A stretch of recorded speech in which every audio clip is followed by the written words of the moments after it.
It just froze. So we'll ask you, if you happen to see a bear, really think about its behavior, more about its behavior than whether it's a black bear or a brown bear. Watch what that bear is doing.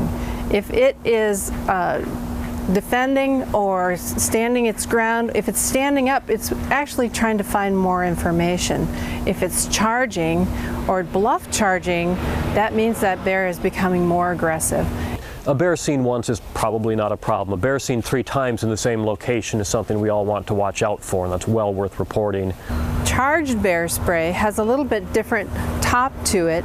It should be ready to go and on your person, not in your backpack. And I just always keep my eyes out, look for movement out in the distance and around me, especially in heavy wooded areas. You want to, make sure you're listening for noises and looking for bear scat. If there's bear scat, whether it's fresh or if it's been there for a while, will kind of tell you how long the bear's been there.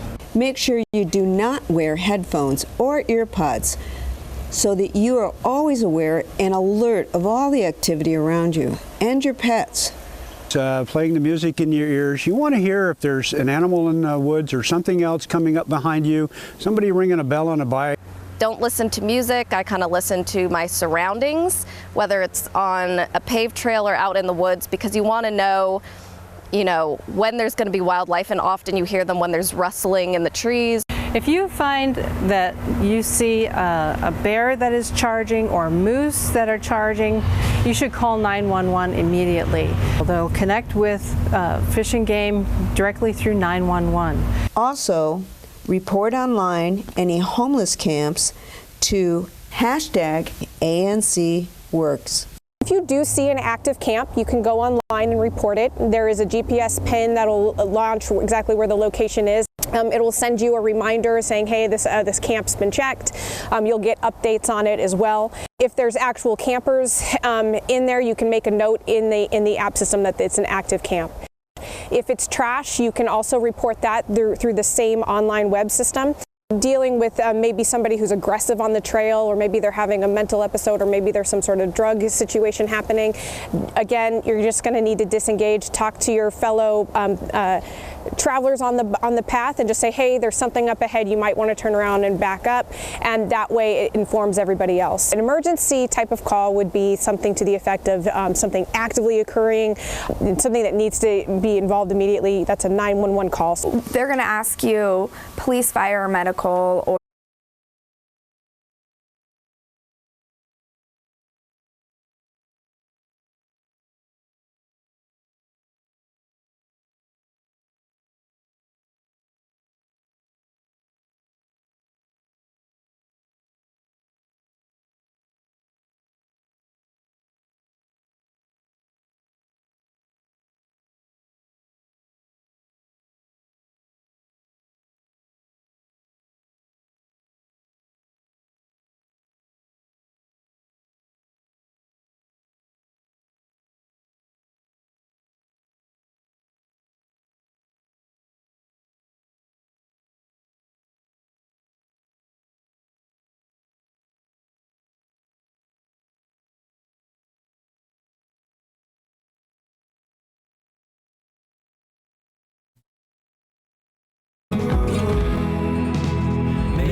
You're a good boy.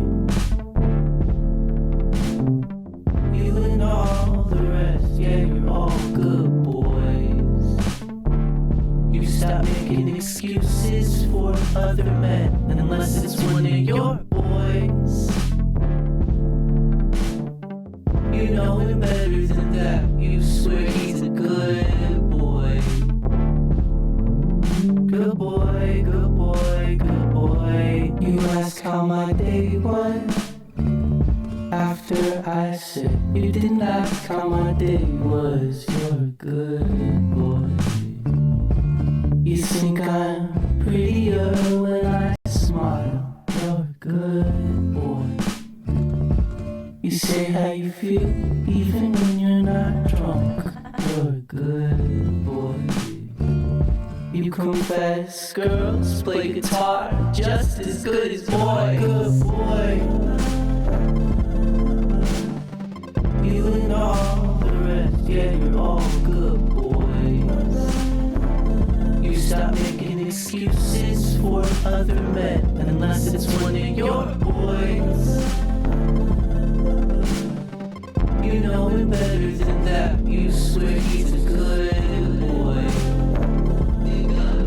Good boy, good boy, good boy. You're a good boy. You don't let me walk home alone. You patiently wait to get out of the friend zone. You're a good boy.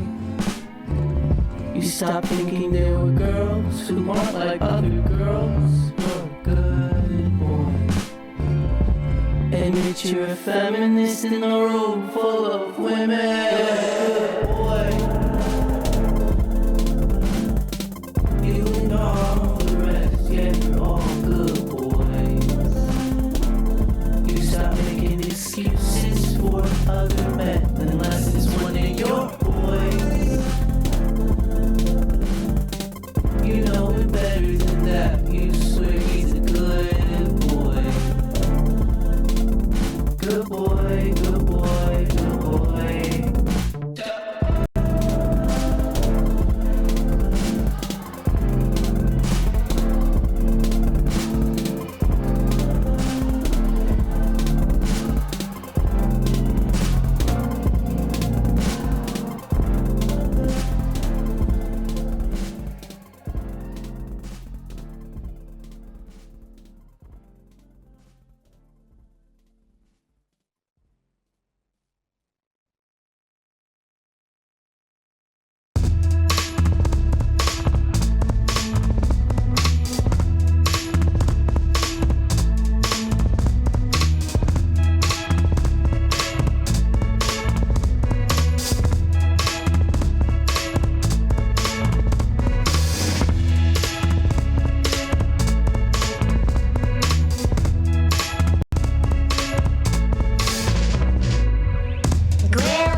testing, check.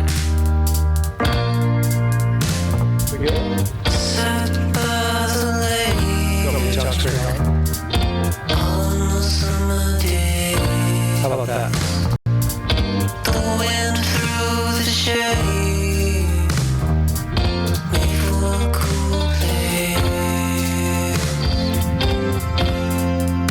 To watch your sun away. What do I really care?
clouds with all the rain.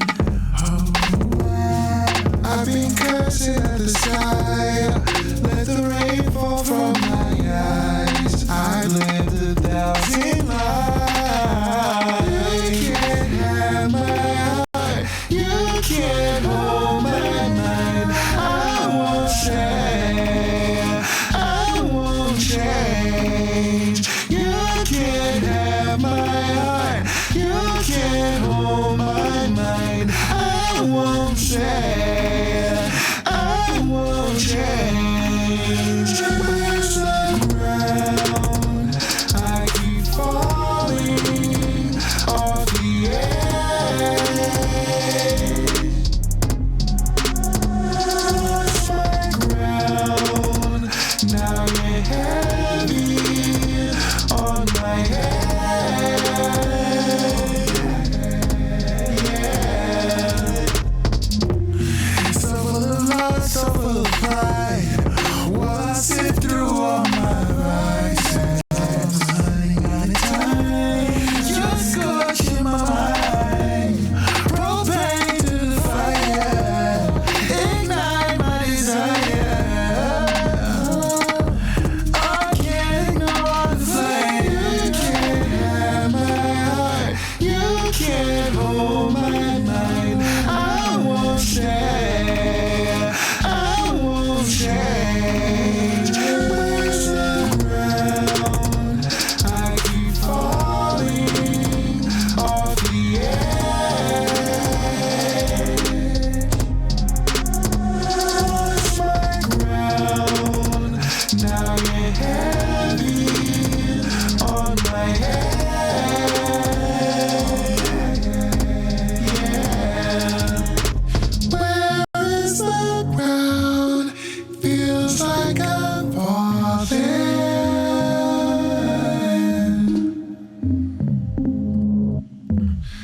I lost my ground. Feels like I'm falling.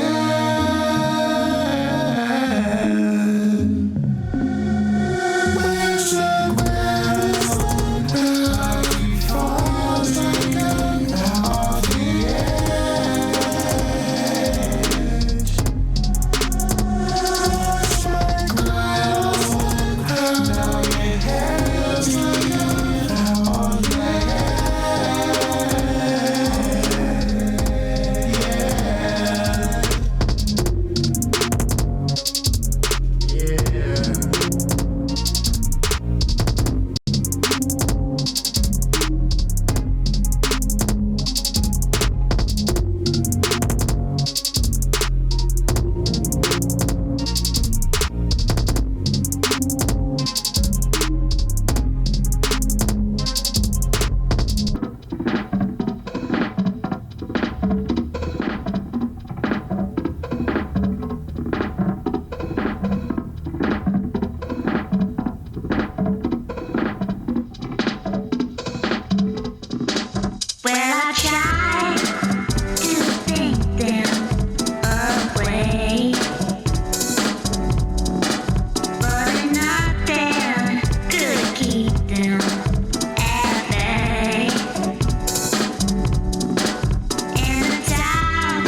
There's no boundaries to have and nowhere to go.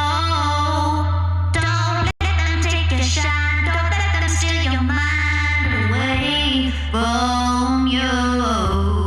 Said if they owed you money, I don't need a penny from you. Oh, you're stronger than you think. Don't let these wounds sting. I promise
With who? Are you on the phone, Randy? I don't think he is. He didn't say he was calling in. He said he would be here after the test. Check, test, check.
All right, I think we're ready.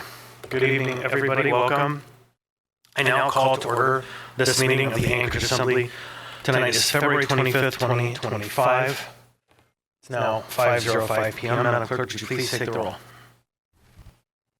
Member Myers. Here. Member Martinez. Present. Member Littlefield. Here. Member Rivera. Present. Member Johnson. Here. Chair Constant. Here. Member Presverdia. Here. Member Bronga. Here. Member Voland. Happy to be here. Member Brawley. Here. It's my understanding that Member Soul is coming late. Yes, he'll be here after the consent agenda. It's also my understanding that Member Zolotel is excused. She is excused. Also, we have Youth Member Grady. Chair, you have a quorum. Thank you. Next, I'd like to do the Pledge of Allegiance. Tonight would have Mr. Myers lead us in the pledge. I pledge allegiance to the flag of the United States of America, to the republic for which it stands, one nation, under God, indivisible, with liberty and justice for all. Mr. Rivera, would you please read the land acknowledgement? Yes, Mr. Chair. A land acknowledgement is a formal statement recognizing the indigenous people of a place. It is a public gesture of appreciation for the past and present indigenous stewardship of the lands that we now occupy. It is an actionable statement that marks our collective movement towards decolonization and equity. The Anchorage Assembly would like to acknowledge that we gather today on the traditional lands of the Dena'ina Athabascans. For thousands of years, the Dena'ina have been and continue to be the stewards of this land. It is with gratefulness and respect that we recognize the contributions, innovations, and contemporary perspectives of the Upper Cook Inlet Dena'ina. Thank you, Mr. Rivera. Next, we have minutes from previous meetings. We have tonight item 4A, regular meeting, February 11, 2025, and item 4B, special meeting, February 18, 2025. Is there a motion to approve? So moved. Okay, moved by Mr. Vaughn. Is there a second? Second by Ms. Brawley. All right. Before I ask for unanimous consent on behalf of the clerk, I would like to point out that these minutes are from our meeting last week, and that just clearly demonstrates the clerk's caught up, and that is no small task considering how much work is going on. So I'd like to ask unanimous consent. Is there any objection to the adoption of the minutes? Hearing and seeing no objection, the minutes are adopted. All right. Next, we have the mayor's report. Madam Mayor. Thank you, Mr. Chair, and hello, everyone. It's an honor to be here tonight with all of you to do the work of the municipality. We are lucky to live in the community that hosts the nation's premier winter festival. Ferrandi began last week, and the streets were full of people and sled dogs. I want to congratulate the municipal teams who were in the Ferrandi parade this weekend, as well as those in the outhouse race, including teams from Solid Waste Services, AWU, and Street Maintenance. I hope you and your families all have a chance to attend a few events. Rondi runs until March 2 this year. My thanks to all the municipal employees and volunteers who help make Rondi possible. I had a great time judging the snow sculpture last weekend and enjoyed the Bridge Builders Meet the World event. We have an amazing number of cultures represented here in our community, and this event was a wonderful opportunity to celebrate this vibrant mix of backgrounds and traditions that really make Anchorage such a special place. Downtown was buzzing over the weekend, and feeling that community activation of space was really great. It has me looking forward to April. The April ballot will include bonds to fund parks and trails projects, critical road and drainage work, traffic calming measures, public safety, investments, and upgrades to current facilities from libraries to senior centers.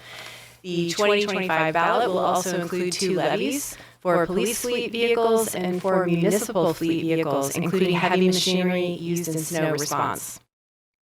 We have an opportunity to take care of our current infrastructure while investing in some big projects to make our community safer and more welcoming.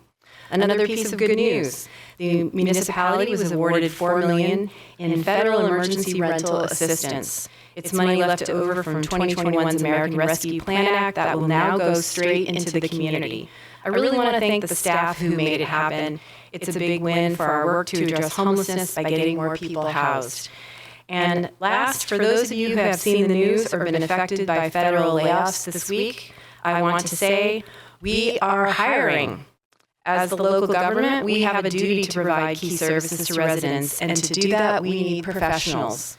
From engineers and accountants to firefighters and police officers, from the health department to parks and rec to planning, the municipality has a lot of different opportunities for a lot of different people.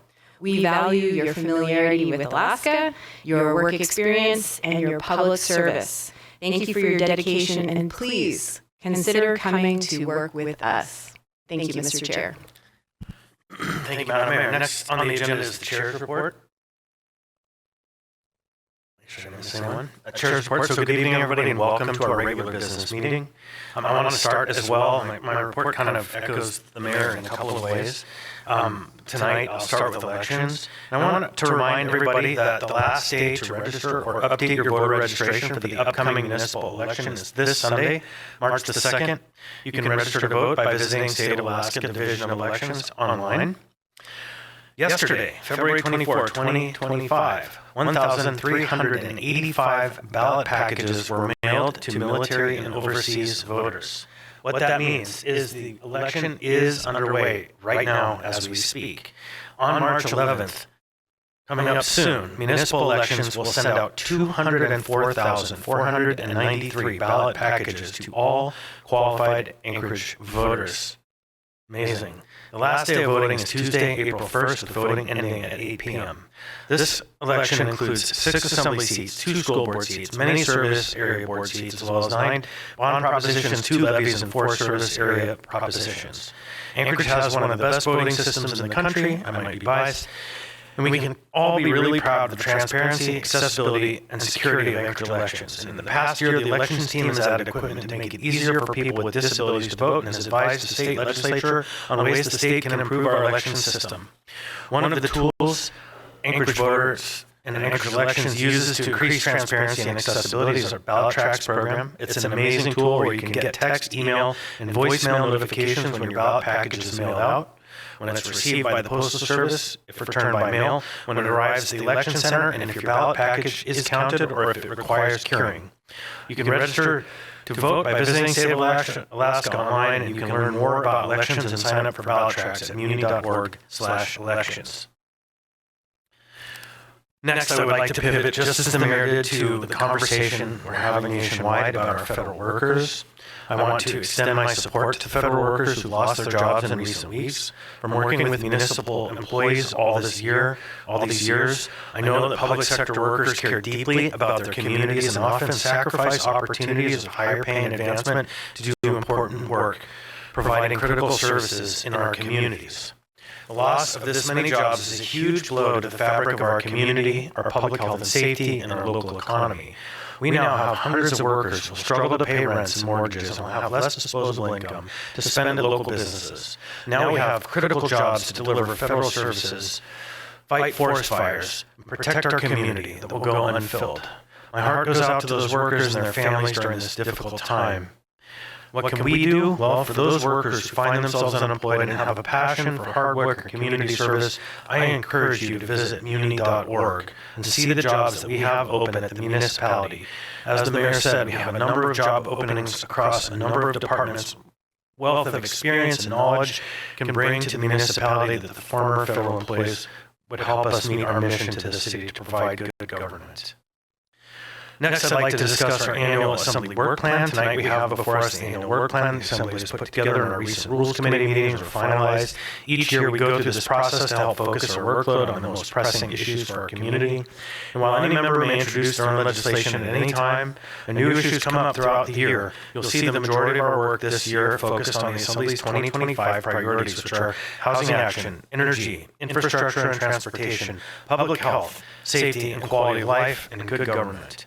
An important note is that the project list in the work plan is a compilation of individual member priorities and projects and does not necessarily represent the priorities of all Assembly members. By adopting the work plan, members are committing to support their colleagues' pursuit of their priorities, but are not endorsing each individual project. While the members on this body have very different viewpoints and backgrounds, we found that by coming together to develop a plan, we can find opportunities for collaboration in areas that are most important to our community. Not every item in this plan will make it to adoption, but by creating a method for everybody's ideas to come forward, we enable this body to be more collaborative, more productive, more responsive to the community's needs, and also more transparent. The plan and more information on the Assembly's priorities and current projects can be found at muni.org/assembly. Last week, I had an opportunity to participate in one of the Assembly's great programs called City Nerd Night. This time it was on the topic of Won't You Be My Neighbor? In collaboration with Anchorage Design Week, it featured 7 locals talking about their neighborhood-related work. City Nerd Nights are a great way to make our community stronger, make new connections, meet new people, learn more about our local government and what's happening. If you missed it, you can watch the 7-minute presentations on the Muni Meetings YouTube page. Finally, this is a business meeting. We're here to do the work of the city. Please help us create a climate of respect in the chambers. Refrain from personal attacks or speaking out of turn or shouting or clapping and pacing, unless, of course, clapping is in order for the item. Keep signs to 8.5 by 11 inches or smaller. Please keep the aisles clear except to testify. Please don't approach the dais, but if you have information for the Assembly, hand it to the clerk.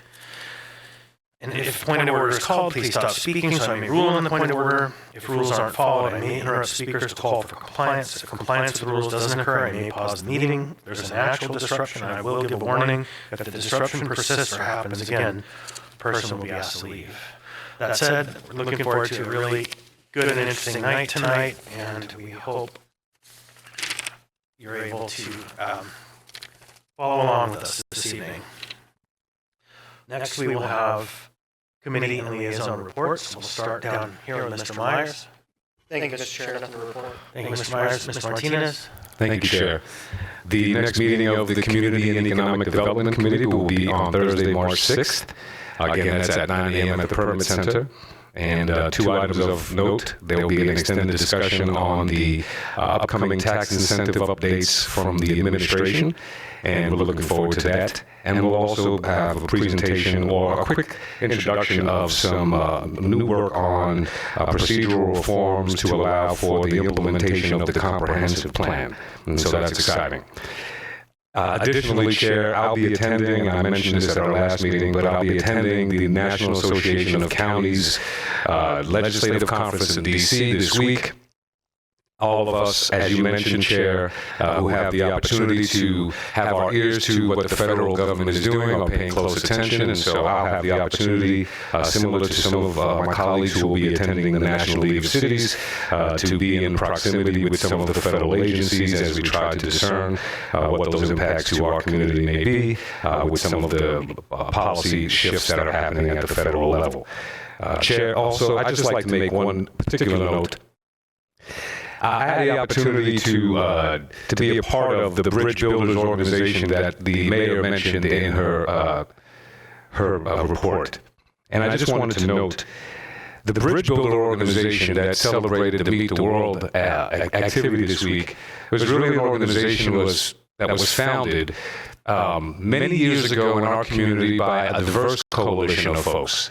Diverse coalition of folks, what does that mean? Well, nowadays we're in a politically charged environment where we often find partisanship driving the narratives forward, and it's usually a us versus them narrative. We found at that point a Republican mayor, Mayor Maestrom. We found faith-based organizers like Reverend Dr. Alonzo Patterson and other members of the community who had a vision to make Anchorage, and this is from the Bridge Builder website, the first city without prejudice. And the reason that was focused on is primarily, as something that I mentioned before, Chair, we are all we have at the end of the day here. And what we do have is an incredibly diverse community. And in the backbone of that diversity, there was a recognition that both our resilience and economic strength comes from working together, building those bridges across all of the things that divide us. And so I congratulate bridge builders for continuing to bring an event to our downtown, to be a part of the celebration. I congratulate all of the community partners who recognize that when we celebrate our cultural diversity, we actually create an economic opportunity for many, many people. And so thank the chair for the opportunity to just highlight that we are stronger together and that there has been a long-standing vision of this community that transcends many of today's narratives and comes back down to how strong we can be as a community together. And I brought that forward as the chair of the Community and Economic Development Committee because it is critical to recognize the value of our diverse contributions into our economic fabric. Thank you, Chair. Thank you, Mr. Martinez. Mr. Littlefield. Thank you, Chair. Nothing to report. Thank you, Mr. Littlefield. Mr. Rivera. Thank you, Mr. Chair. Tomorrow there will be a meeting of the Quality Municipal Services and Ethics and Elections Committee from 12 noon to 1 p.m. at City Hall, room 155, first floor. On the agenda is an update on the regular April election, a discussion of AO 2025-18 to update the Charter for Grammar and Legal Rulings, a review of a hockey community survey conducted by the North Anchorage Assembly members, and a review of a Title VII rewrite ordinance. Last week, Member Brawley and Mayor Staff Nolan Clouda attended the Alaska Municipal League Winter Legislative Conference. It was great to see leaders from across the state in Juneau advocating for many of our collective interests. The three of us had a great series of meetings with various legislators on key municipal priorities. May I have a moment of personal privilege, Mr. Chair, to share two additional updates? You have the floor. Thanks. The Midtown District Plan public comment draft was released last week. There will be a third public meeting on the plan on Monday, March 3rd from 5:30 to 7:30 p.m. at the BP Energy Center, with a project presentation beginning promptly at 6:15 p.m. Public comment on the plan will be accepted through April 14th for the Planning and Zoning Commission process. No details on timeline yet on when the assembly process may begin. Second, as folks are aware, the next time AO 2024-150 SA, also known as Project Anchorage, is on the agenda is March 4th. Sponsors have indicated we would like to continue the public hearing on this item to March 18th. If a majority of my colleagues agree to that continuation, there will be 2 town halls regarding Project Anchorage next week. The first one will be Wednesday, March 5th, starting at 6 p.m. here in the Lusek Library at the Wilda Marston Theater.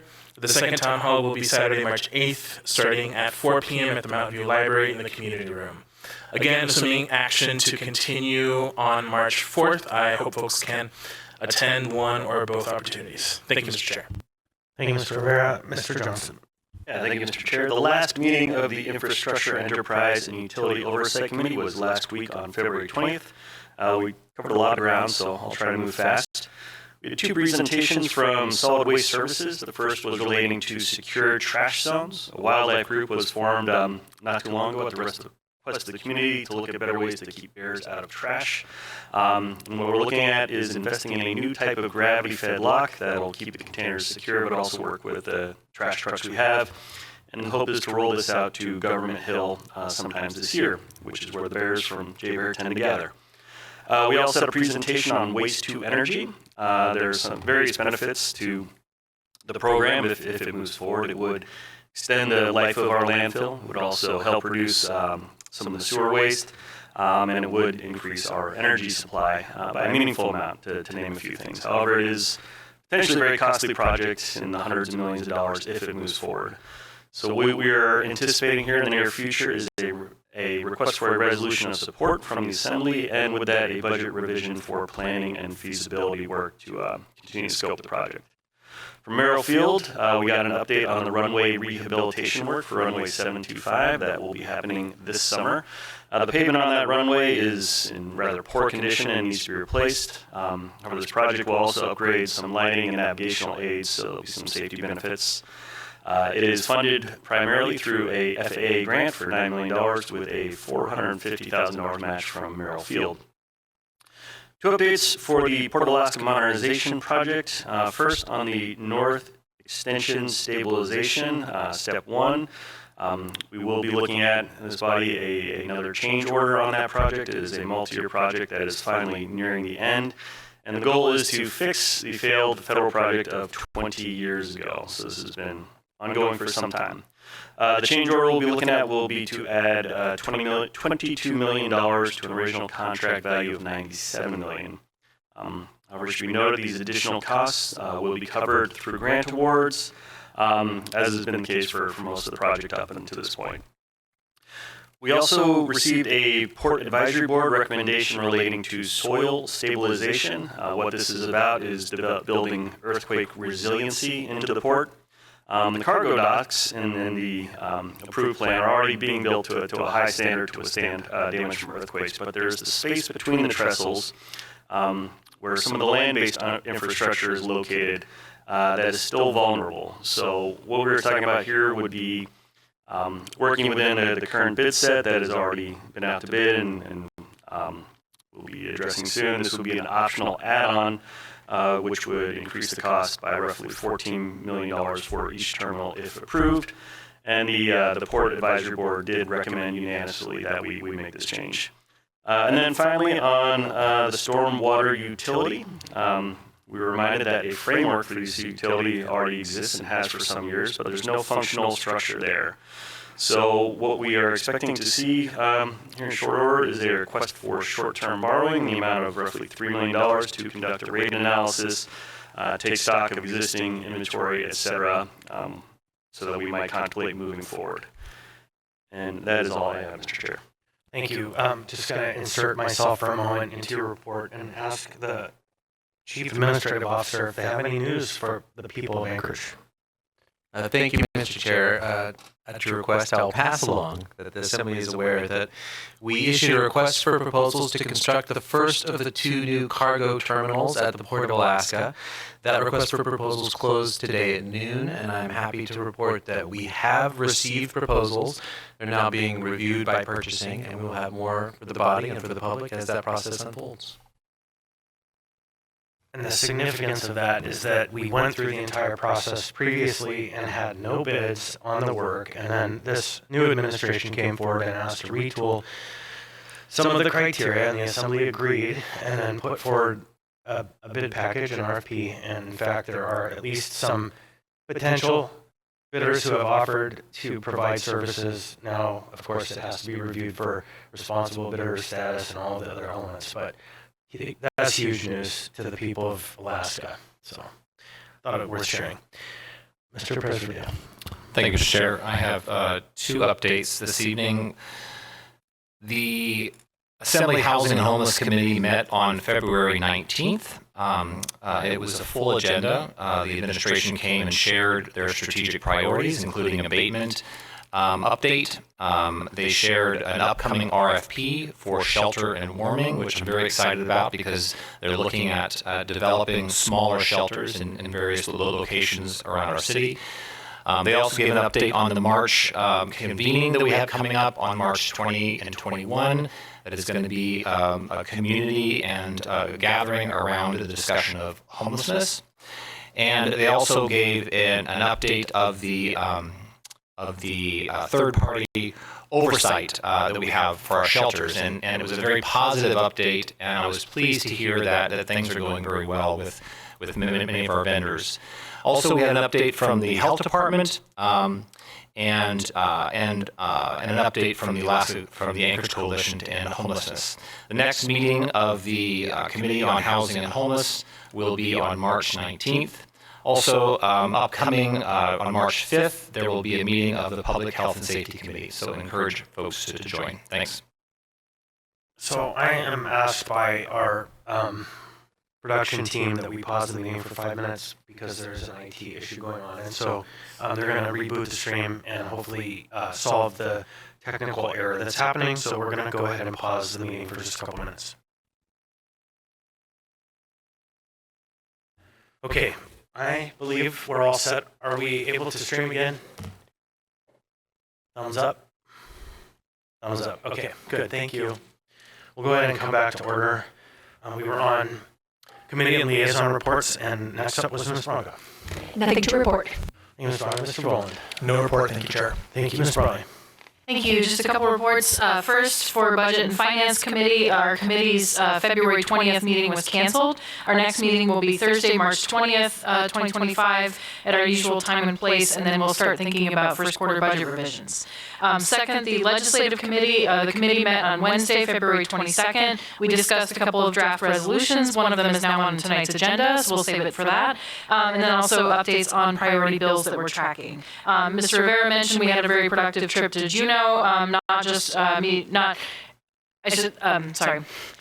Meeting with our Anchorage delegation, many offices there, about our legislative priorities, as well as participating in the Alaska Municipal League Conference. Also, for those tracking legislative issues, Friday, February 21st, we had a briefing not through this committee, but related to legislative work from our federal lobbyist, Blank Rome Government Relations. They gave some updates on the port and other areas to track. There's a lot of, as we've said before, fast-moving federal changes. So if anybody's interested, you can go back and watch that. Our next meeting will be Thursday, March 6th from 11:50 to 12:50 p.m. in City Hall, room 155. And I believe that's all my reports. Thank you. Right, and Youth Member Grady, anything?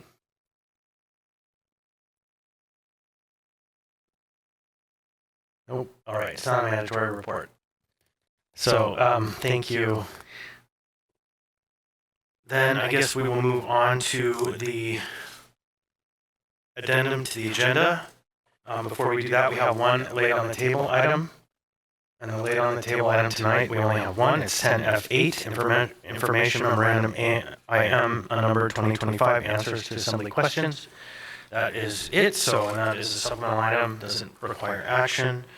And we'll just say we need the municipal manager to go on vacation tomorrow because there are no items. It's amazing. So, I'm grateful. Shortest list we've had in a long time. So with that, then we will go ahead and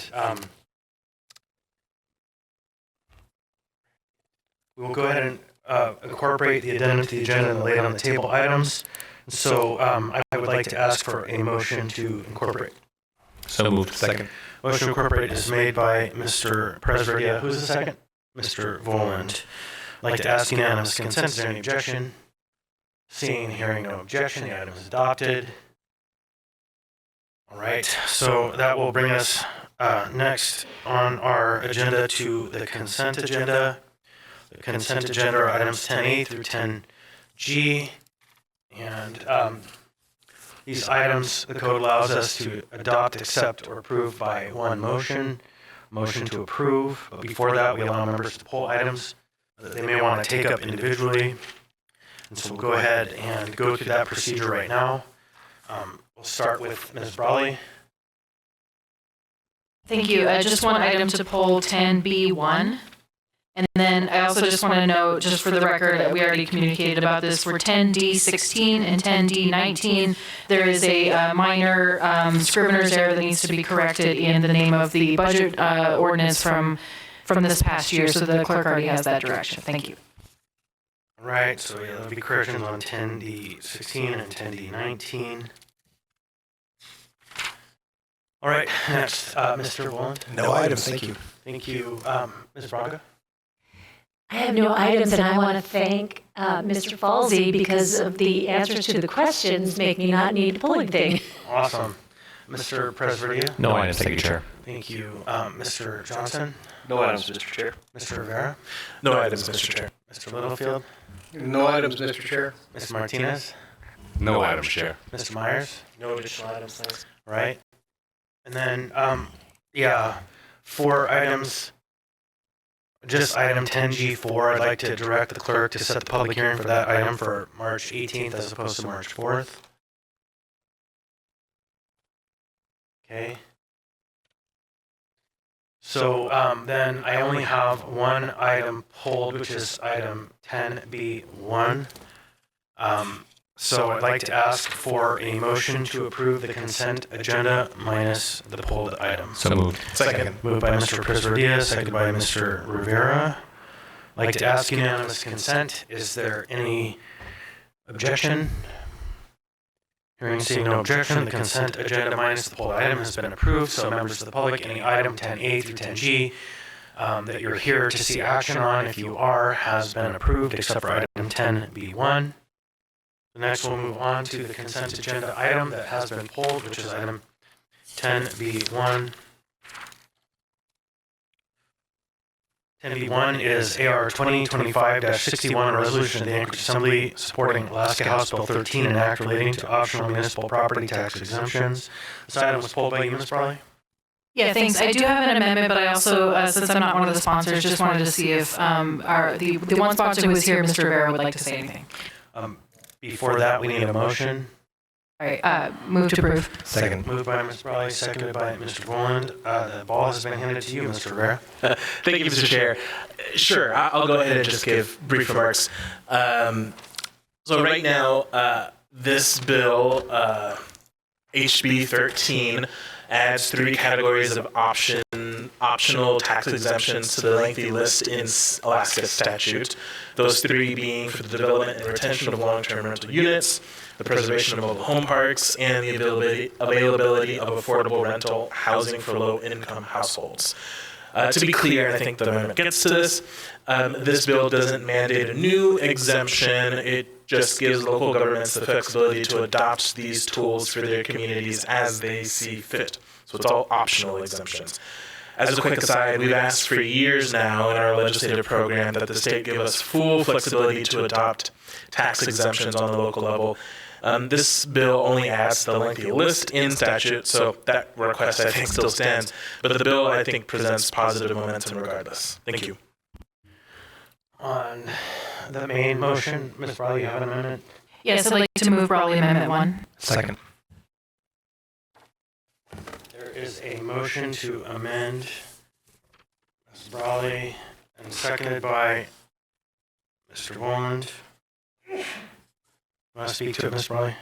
Yeah, and I do urge support of this item, and I support this bill. I think, just to Mr. Rivera's point, we've seen, as you know, something starts in the legislative process and then it gets amended over time, and there's multiple examples that I won't go into where something that started as an optional thing that helps local governments becomes a mandate of.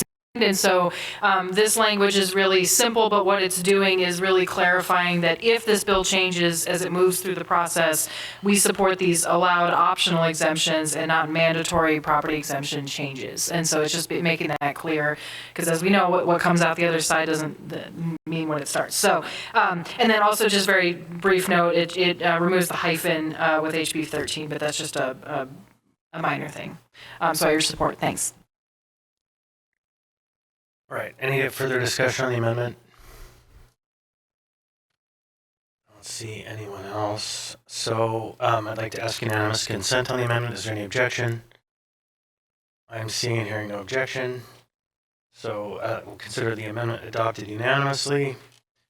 I'm going to put myself in the queue very briefly.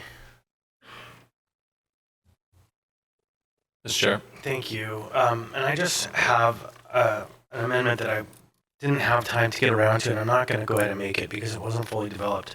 But I am going to speak briefly to it, and that is there is an element that's being worked on in Juneau for this bill that would add a program for, or allow us to add a program for first-time home buyers to give a tax benefit for first-time homebuyers, which would be anyone who qualifies for an FHA or AHFC qualified first-time homebuyer loan, which would provide us the opportunity to provide an additional incentive for those folks, which would, if added to the state law, make it easier for some people to get into the housing market, and it would make it easier for some people to qualify for more housing if a portion of their taxes for 10 years were abated because they're first time. And so I just really didn't have time to draft an amendment, and I don't want to hold this thing up. So for that reason, I'm not adding any amendment to it, but I wanted to speak to it. So when I talked to my friends in Juneau, I can say we did at least discuss it. So, right. Anyone else? Right, hearing and seeing none, members may proceed to vote.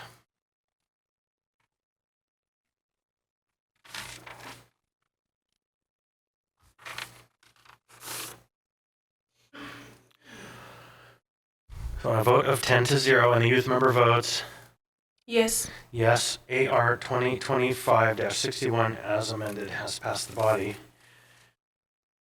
And so that concludes our consent agenda. Hopefully dinner's ready. We'll go ahead and take our regularly scheduled dinner break, and we'll come back. Not too short, not too long. You should probably do something else. No, not my choice, but, I mean, not my call, but.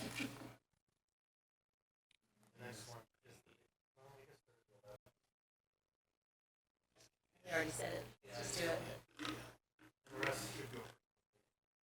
Okay.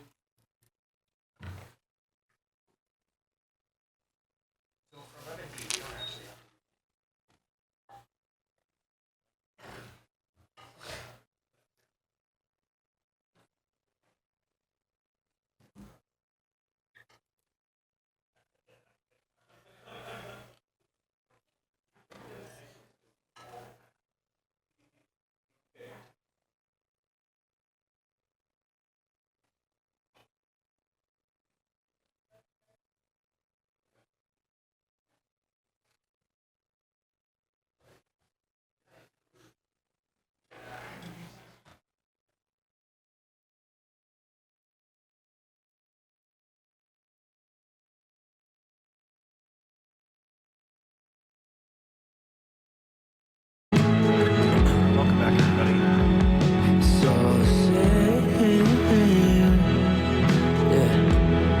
ahead and start with item 11A. Is AM 158-2025, Board of Adjustment appointment, Janet Muller. Is there a motion? Move to approve. Second. Moved by Mr. Brawley, seconded by Mr. Rivera. Is there any discussion? I am hearing and seeing no discussion, so members may proceed to vote.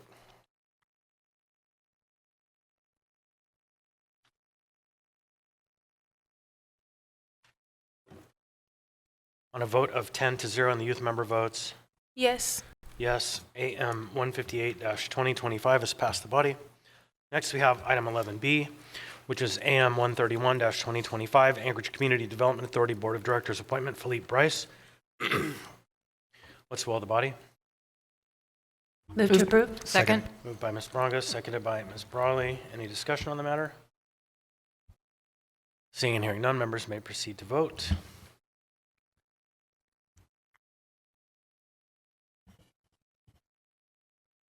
On a vote of 10-0 and the youth member votes Yes. yes, AM 131-2025 has passed the body. Next, we have item 11C. Item 11C is AM 132-2025, Anchorage Community Development Authority Board of Directors appointment, Nolan Clauda. What's the will of the body? Move to approve. Second. Moved by Mr. Presverdia, seconded by Ms. Brawley. Is there any discussion? Seeing and hearing no discussion, members may proceed to vote.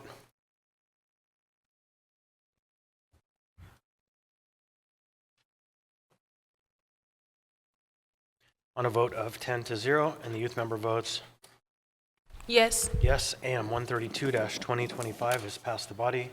For item 11D, the administration has asked us to not move this item, and so in discussion with council, we don't have to postpone it indefinitely. We can just take no action.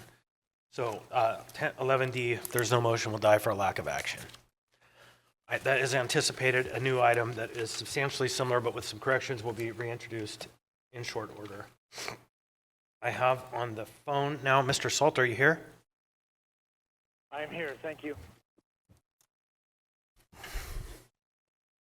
So we can't hear you, but I kind of heard you. Yeah, I'm here. Okay, there you are. Chair So Constant. we'll note for the record that you're here. I don't think we'll go backwards for those votes. I hope you don't mind. So next we have item 13A. Item 13A is AO 2024-114, an ordinance adopting the Girdwood Comprehensive Plan to update the Girdwood Area Plan and amending Anchorage Municipal Code Title 21, Land Use Planning, and also the S version. So I just want to put out some expectations for the public. We had a public hearing in December in which members of the public were heard. And then we had an S version that was introduced that night. And there is a kind of a code provision that says members of the public may testify to the changes of the S version if they've already testified, but that's only if the item hasn't been already introduced, right? And so our rules of procedure would say that for those who have already testified, that there wouldn't be an opportunity to testify. However, I've been having some discussions with council and with some members about the idea of providing an additional opportunity for members who have already spoken, but with a shorter amount of time. And the way we would achieve that is by taking a vote to allow that to happen, and 8 members would have to agree. And so what we're going to do is I'm going to ask the members to make this motion in just a moment. But the idea will be that for those members who've already testified, if it's just to the changes, we will allow a 90-second time for testifying on that item because it's only to the change. And so also a member in discussion with this has asked that we allow folks who haven't testified to testify first. So if you've already testified, we'll ask you to wait, but we won't close the public hearing until we've taken that action to make it so that folks who've driven all this way can testify again.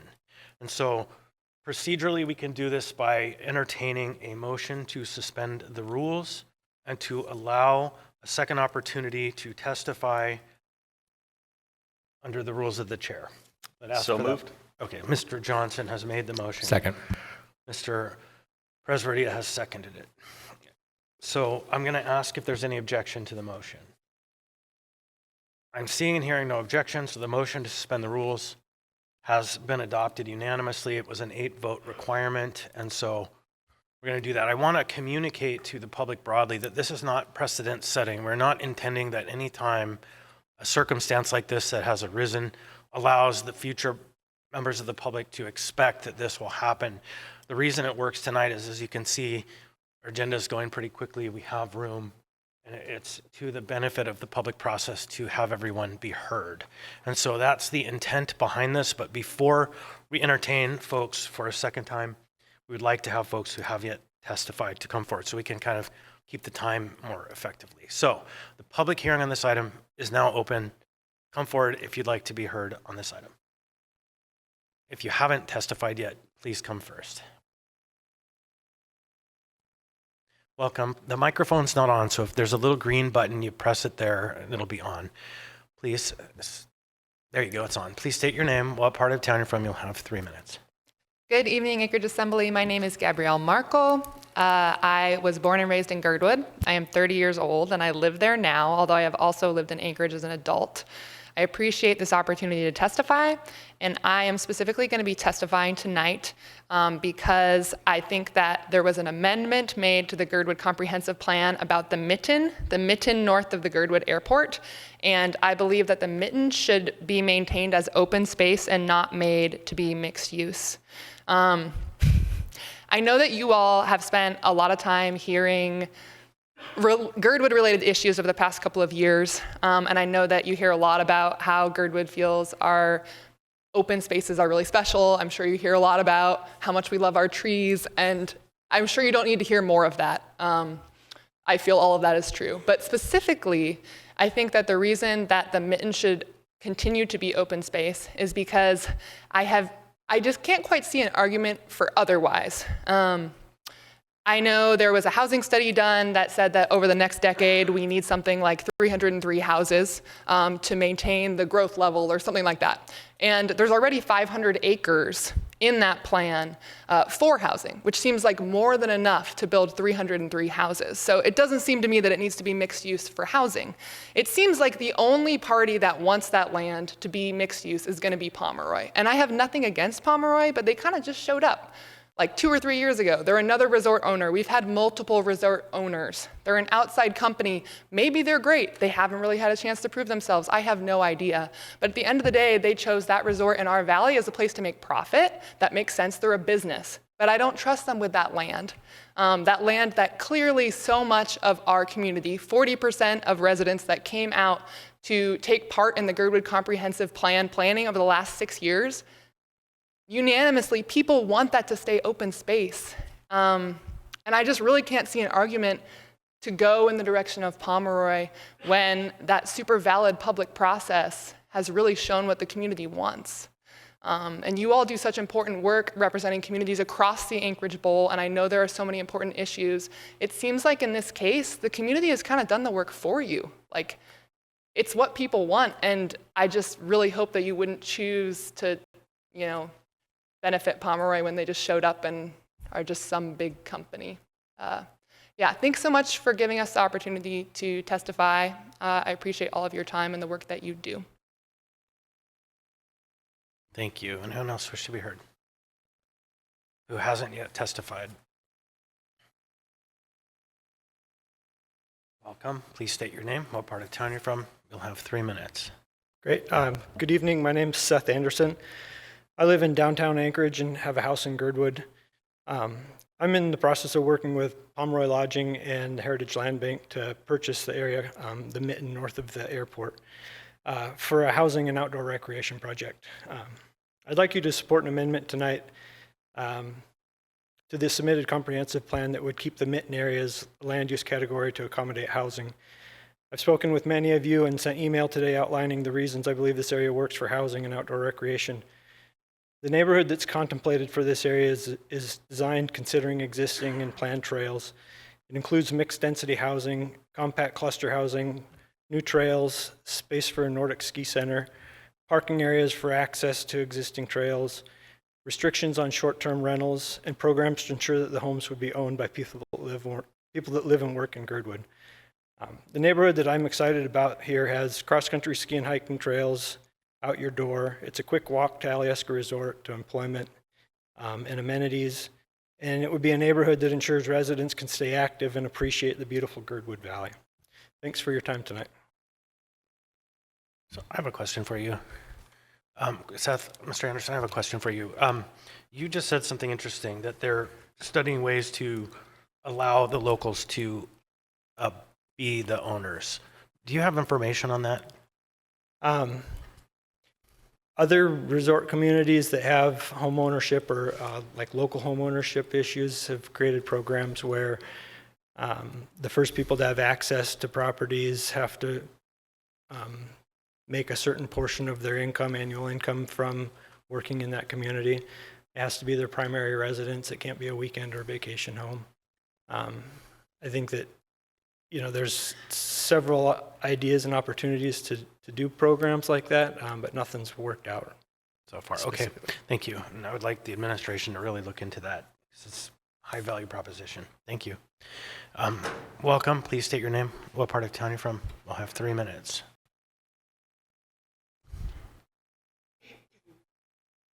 Hi, my name is Amanda Tuttle. I am an old Girdwood business owner and landowner. I'm curious, who is reviewing this amendment for compliancy? This amendment makes a muck of our land use policy in Girdwood, and it's not even legally compliant. I'm against this entire amendment, and it should be halted until qualified individuals at the State of Alaska Department of Natural Resources are contacted. I'm especially against the MOA revision on the amendment that decreases the vegetation density of any parcel without considering the downstream effects of the HLB-owned levee as required by the 1995 Girdwood Area Management Plan, the 2007 Coastal Management Plan, and the 1994 Turnagain Arm Management Plan. Old Girdwood has been written out of our own land use policy, and this comprehensive man just only makes it worse. This amendment is not compliant with Alaska statutes. The section in maps titled water bodies within this amendment does not even identify two of the navigable waters of the perpetual land easements as identified in the state of Alaska's land conveyance to the MOA, which is a document ADL 201175. The state of Alaska reserves unto itself all tide, submerged, shorelands, and land underlying public or navigable waters. This policy, yet the multi-jurisdictional governance within this valley is not identified within this document. Frankly, this is MOA overreach. The 1995 Girdwood Area Plan is a jointly completed document with the State of Alaska Department of Natural Resources and the MOA.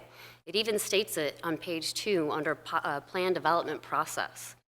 Furthermore, this amendment does not even meet MOA code in which it was requested.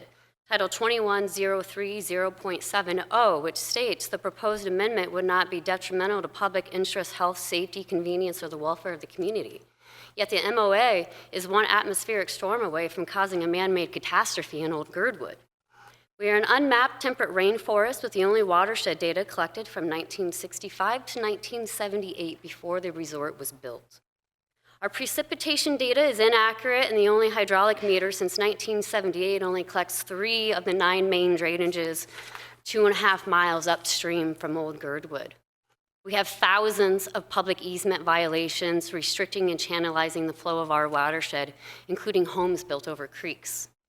The entire Glacier Creek watershed is being constricted at the 77-foot wide Alaska Railroad trestle in Old Girdwood, and has channelized the main drainage of our watershed onto the levee. That levee is catastrophically failing. I witnessed it with my own eyes on October 31st, 2021. The MOA has never once maintained this levee since 1984 when the land was conveyed to you guys. Old Girdwood is critical public infrastructure. We are a transportation and utility corridor that is vital to the U.S. military and Alaska's economy that supplies thousands of Alaska residents with electricity and gas. Thank you. Your time has expired. There might be a question. Ms. Brawley. Yeah, thanks for your testimony. Just to make sure, so you mentioned the amendment, so there's multiple amendments that we have, but it sounds like you're referring to the plan itself, is that correct? The entire plan itself is not compliant with Alaska statutes. No one else in the queue. Anyone else wish to testify who has not yet testified before? So, okay, welcome. We do also have some folks to go to on the phone that we'll do before we go back to round 2. Welcome, please state your name, what part of town you're from. You'll have 3 minutes. Good evening. My name is Kate Sandberg. I lived in Anchorage for 25 years before moving to Girdwood, where I have lived for the last 23. My husband and I moved to the hillside in 1976 when the first trails had just been built at Hillside Park on the southern edge of Bicentennial Park. Bicentennial was brand new, and from city documents, it is clear that many developers and gravel companies put a lot of pressure on the city administration to let them build and dig. But the Roderick administration held fast and created the park. Over the 25 years that I lived there, homes filled in so that Hillside Park land became extremely valuable. I saw how planning, foresight, and will paid off as this space enriched the quality of life of the many people who recreated there. Now I live in Girdwood, and I see the opposite happening. Girdwood has one extremely popular multi-use trail system with its heart in the Mitten area north of the airport. It connects to the Nordic Loop and the Snowcat Trail. There is nowhere else to put this system on public land so that it is intact. According to the January 25 memorandum, our current planning department is still advocating for the owners of Alyeska Resort, Pomeroy Lodging, to buy this tract and build expensive houses with a 2-lane access road through wetlands. There will be a total of 365 units. The current planning department's argument for Pomeroy's benefit is spurious and irresponsible to the citizens of the municipality, particularly Girdwood. This is why. 1, to justify their argument, planners chose 2 goals and 3 policy statements from the new comprehensive plan. However, chosen policy H2.1 does not support their argument. Meanwhile, planners completely ignored the comprehensive plan's entire recreation and open space section with its vision, 4 major goals, and 12 policies. These same planners contradict themselves in amendment number 4, where they write that, quote, planning higher intensity development on the periphery away from existing goods and services goes against best planning practices, end quote. 4, planners also depend on a 30-year-old area plan that they insist in this one instance is not seriously outdated. Finally, they ignore that over 500 acres of land in this small valley has been designated residential or mixed use in the new plan already.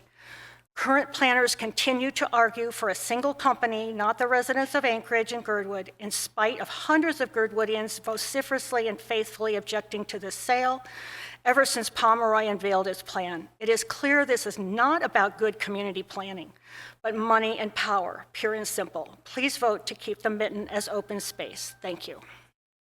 Thank you. So just as a reminder to folks, because people have come in since we discussed it, we're allowing folks who have not yet testified at all at any of the public hearings on this to testify first. So if you have not testified, please come forward. You'll have 3 minutes. Welcome. Please state your name, what part of town you're from. You'll have 3 minutes. Thank you, Mr. Chair and Assembly members, for this chance to comment on this great project. I'm Christine Bonnell. I'm the former Long Range Planning Manager and Historic Preservation Officer for the Muni. I'm also currently on the Naming Commission. My Alaska daughter first introduced me to Girdwood in 1995 on a Christmas ski trip. I immediately fell in love with this quaint ski town as we cruised the historic neighborhood, discussing which delightful ski chalet we would love to own. Getting the opportunity to work in the planning department some 16 years later gave me a front row seat to Girdwood and its need for housing, streamlined development code, support for local businesses, and its many cultural and historic charms. Girdwood's storied history, physical and natural wonderment are something to be celebrated and shared, albeit responsibly. I believe the Girdwood Comprehensive Plan that is before you tonight does just that. The plan projects and supports the right amount of development focused in the areas where it needs to be. All development in these times is expensive. Developing in Girdwood will be no different and will happen over time with support from this new plan. As new development or redevelopment follows this plan, our Girdwood neighbors will still be able to thrive while accessing world-class outdoor experiences and supporting Girdwood's unique and prospering businesses. The plan goals support commercial development that provides essential services and supplies, is supported along with maintaining cultural and historic elements, as well as allowing agencies and private parties to manage and improve roads and parking with respect to the natural environment under the economics goals. Much needed housing for local workers and HLB is enabled to release municipal land under the housing goals. Alyeska will operate and build within the adopted parameters of the plan, contributing assets to a balanced recreation system desired by the community under the recreation and open space goals. Travel connectivity for all users throughout various transportation systems and networks is encouraged and supported under the transportation goals. The Girdwood planning team, in partnership with Imagine Girdwood, has devoted enormous time and effort to this plan, as you all know. I urge you to vote yes on the S version provided by the Girdwood planning team in approval of this plan. This jewel of a ski town deserves and needs this new vision, goals, and actions. Thank you. Thank you. Anyone else who has not yet testified a first time? Please come forward. Welcome. Please state your name, what part of town you're from. You'll have 3 minutes. It's on. Good evening, guys. How are you? Hope you're doing well. My name is Liam Coyle. I'm a bit of a transient body in this circumstance. However, I currently live on Snowmass Circle, which is like an offshoot of Crow Creek Road. I also previously lived on Timberline, so I have a good read of Girdwood as of moving there this last September. I'm also pretty bad at public speaking, so please bear with me. But I'm here in support of both the S and S1 version of the plan. I have a background in business, have a bachelor's of science in business administration, and am by no means anti-development. I completely understand Pomeroy's perspective as far as coming in and yeah, basically the pros that come with their plan, but I by no means think that it has to be in contrast with the identity of Girdwood. Namely, I think, yeah, living a transient lifestyle, I've lived in many different places, and part of Girdwood that I find very attractive is its unique aspect of being located in a temperate rainforest. I think the outdoor recreation identity that comes and coincides with that is also one of a kind.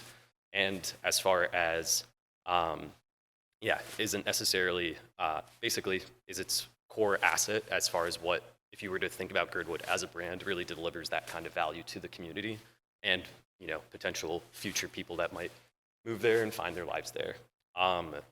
In that sense, I think that developing that kind of very unique and fragile ecosystem and just, you know, natural asset that is something that you can never reverse throughout time. And I think that there is many different alternatives that, yeah, you can pursue that don't necessarily compromise the core identity of this entire community, which I found to be incredibly attractive and would hope to, yeah, revisit at another point in my life. I personally consider myself a bit of a success story as it comes to alternative housing measures, I suppose. I currently live in a tiny home on that Snowmass Circle, so as being a, you know, seasonal worker at a private institution within Girdwood, but not necessarily working for Pomeroy, I think that, yeah, there's a lot of, like I said, alternatives rather than destroying an entire aspect of Girdwood that I think, yeah, like I've said, coincides with its very identity. So that's all. Thank you, guys. Thank you, Mr. Quine. All right, anyone else who has not yet testified on the item in the room?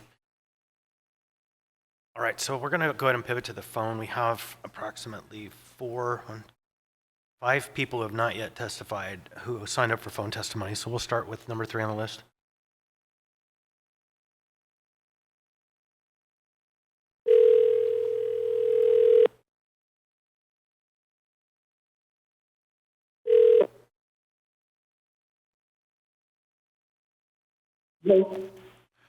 Hello, this is a call for Tim Charnan. Yes, this is Tim.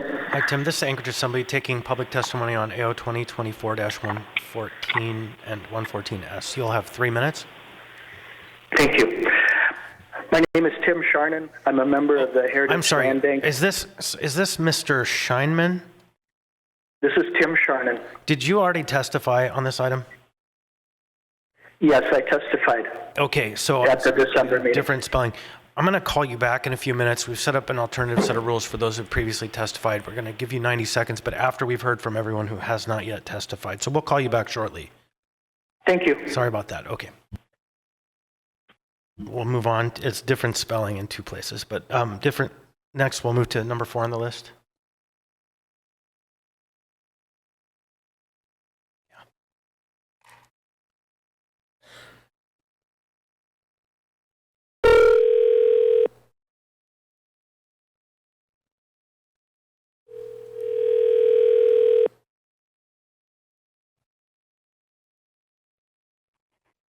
Hey, you've reached Kelly. I'm probably out adventuring or...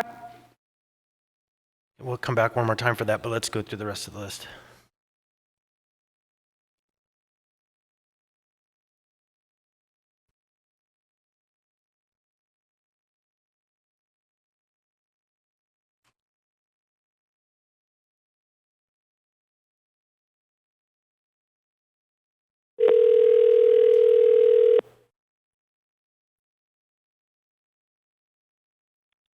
Hello, this is Betsy. Hi there, Ms. Connell. This is the Anchorage Assembly. We're taking public testimony on AO 2024-114 and 114S, Girdwood Comprehensive Plan. You'll have 3 minutes. All right, thank you. Good evening. Thanks for the opportunity to speak before you tonight. My name is Betsy Connell. I've lived in Girdwood since 1989, and I'm very involved in our community. I'm here to speak to the Girdwood Comprehensive Plan. I encourage you to pass the original plan. I oppose any of the changes that have been suggested. First of all, I'm frustrated that there are changes at all. Thousands of man and woman hours went into updating the Girdwood area plan. 900-ish Girdwoodians contributed to that process. If we figured out the same ratio for Anchorage folks, it would be over 102,000 people working on a project. Regarding the change of turning 100 acres of the old growth never to be replaced in our lifetime enchanted forest area, the open space, to a mixed-use designation, I'm opposed to changing that. Pomeroy, the owner of Alyeska Resort, is imagining an estimated 365 living units in this area. But how many of those living units would be dark condos or homes? Girdwood doesn't need any more short-term rentals or vacation homes that are only used once or a few times during the year. That doesn't help our housing crisis at all. Only 15% of the recently built housing in Girdwood is occupied year-round. We don't need more of that. Heck, we don't even know how Houghton Hills will affect our housing issues yet. I am also opposed to the change of open space on the western edge of Alyeska Basin, opening it up to 30 lots of low-intensity residential housing. It is distressing to me, after all of the community's work on the Girdwood Comprehensive Plan, that a change of this magnitude has been dropped into the plan. Have the neighbors abutting this land be notified? Have the neighbors abutting this land been notified of this idea? Where would the road in this area go? Have AWWU and Chugach Electric been consulted? Again, will these truly be affordable homes for Girdwood residents, or will they become more dark homes used over holidays or for SDRs, or both? I don't feel like this idea has been given the appropriate amount of study and should not be put forth as part of Girdwood's comprehensive plan at this time. To sum up, I am opposed to the changes to both of those open spaces into residential areas. I encourage you, Assembly members, to oppose any changes to the Girdwood Comprehensive Plan as well. Thank you very much. Thank you. Go ahead and call the next one on the list.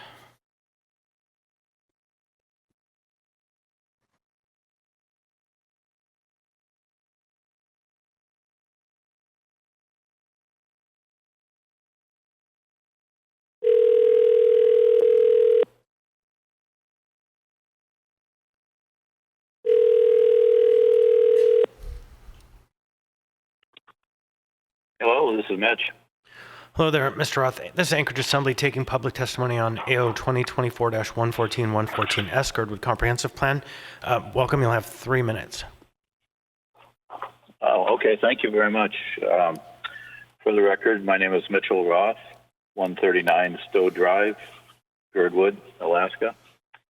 I'm a 15-year resident of Girdwood, so I'm a relative newcomer to a lot of the people that have been involved in this process for a long time.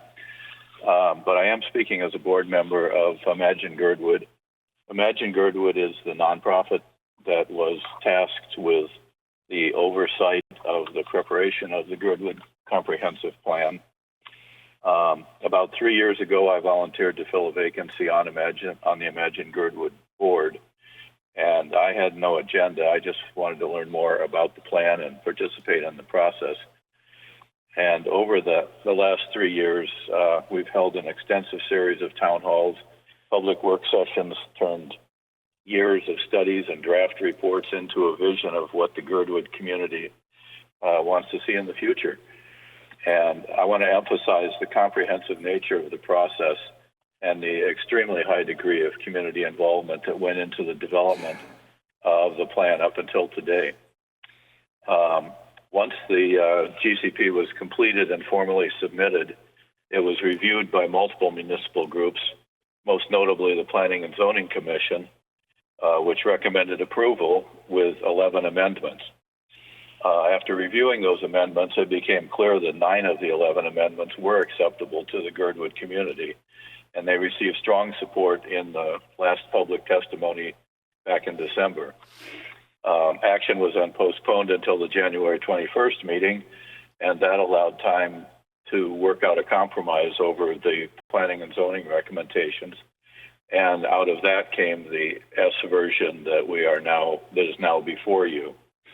Due to more scheduling constraints, Action on this version was again postponed until tonight. And since the last postponement, a planning department memorandum has recommended 3 additional amendments to the S version of the GCP.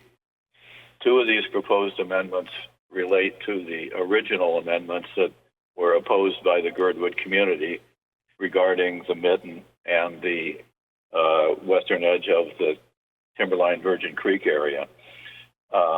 Other people have covered what their objections are, so I don't need to go into that. The point is that Girdwood and Imagine Girdwood have previously stated their objections to these proposed changes that would allow development in areas which the community wants preserved as open space. It's now become an issue of whether the planning department or the community of Girdwood gets to decide how Girdwood should be developed. In the case of the Virgin Creek area, it also determines whether the irreplaceable old-growth rainforest Mr. Roth, ecosystem I'm going to will be ask you developed. to wrap it up. Your time has expired. Okay, I appreciate your support in listening to what the people of Girdwood want for their community. And I ask you to adopt the plan that was developed by Girdwood for the future of Girdwood. Thank you, sir. And everyone else who cares. All right. Thank you very much. We'll go ahead and call the next person on the list.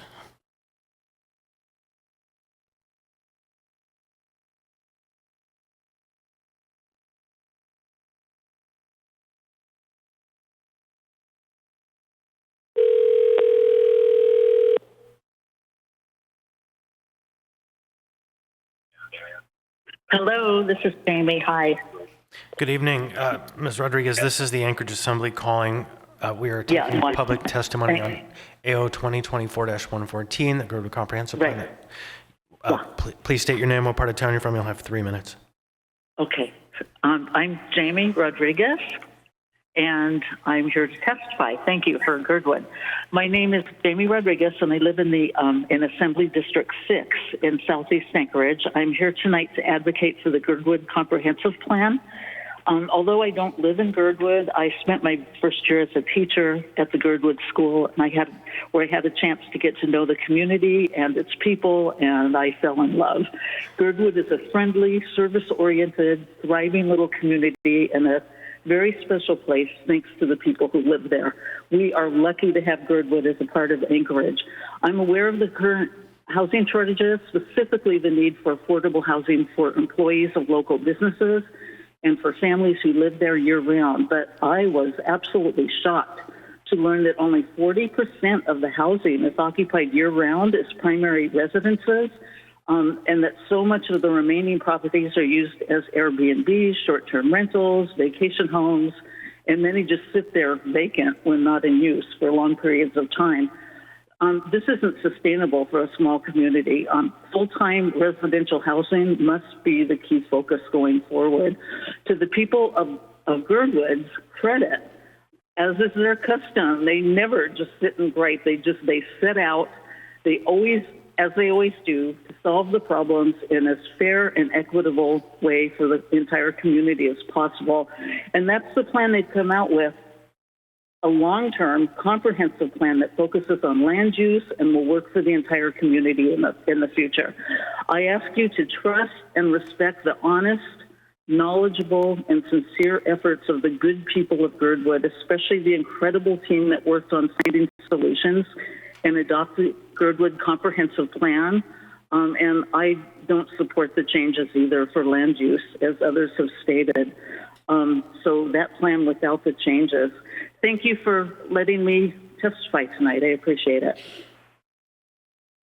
Thank you very much. Can we go ahead and call number 4 again?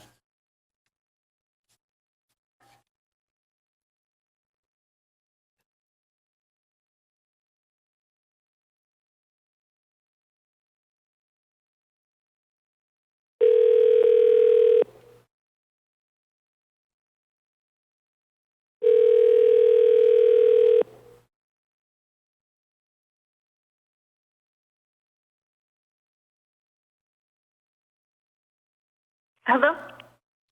Good evening, Ms. Okonek. This is the Anchorage Assembly calling. We're taking public testimony on AO 2024-114 and 114S ordinance adopting the Girdwood Comprehensive Plan.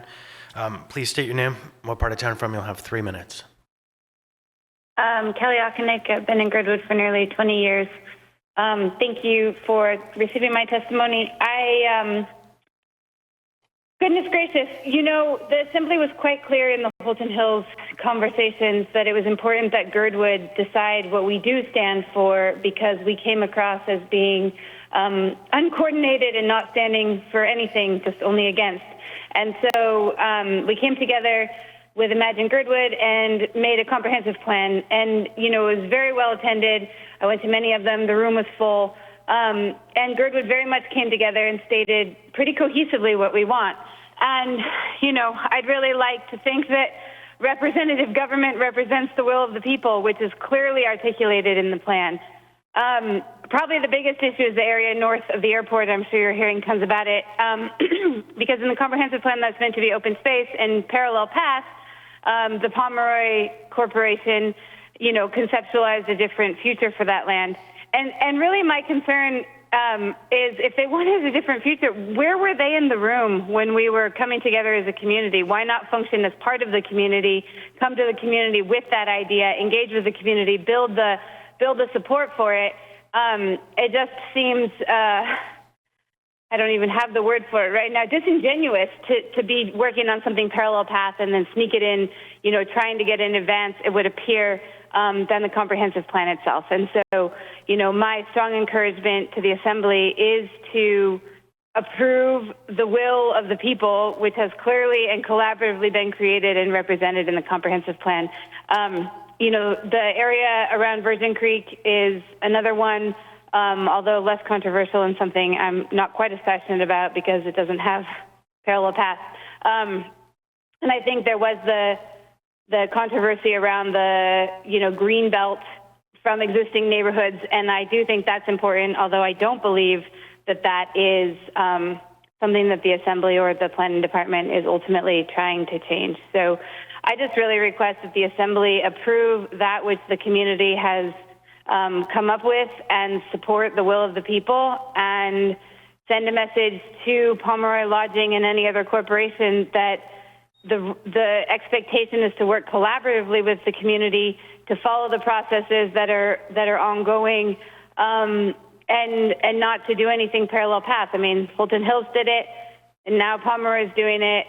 Please just come together and work collectively, because we have forums for it, and Girdwood's very happy to engage in these processes and be a part of it. So that's all. Thank you. All right, we'll come back to the rooms. Anyone else who has not yet testified at any public hearing regarding this plan? Okay, so we're going to move now into our second part. I'm going to go ahead and start with the phone and get the 3 people on the phone out of the way before we come back, and I'm going to take a second.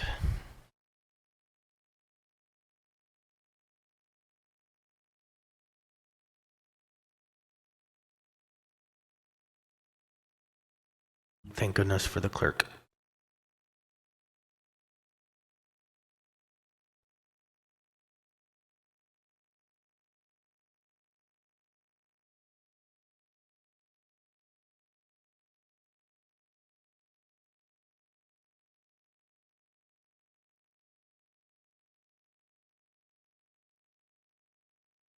All right, so just rules of engagement for the second round, we're offering 90 seconds of testimony on the changes only so we can get through this and get to the debates. We'll start with the 3 people on the phone. I will have to explain to them on the phone what I already explained to you, so I'm sorry for being repetitive to the folks in the room, but this process is what it is. Can we start with number 1 on the list?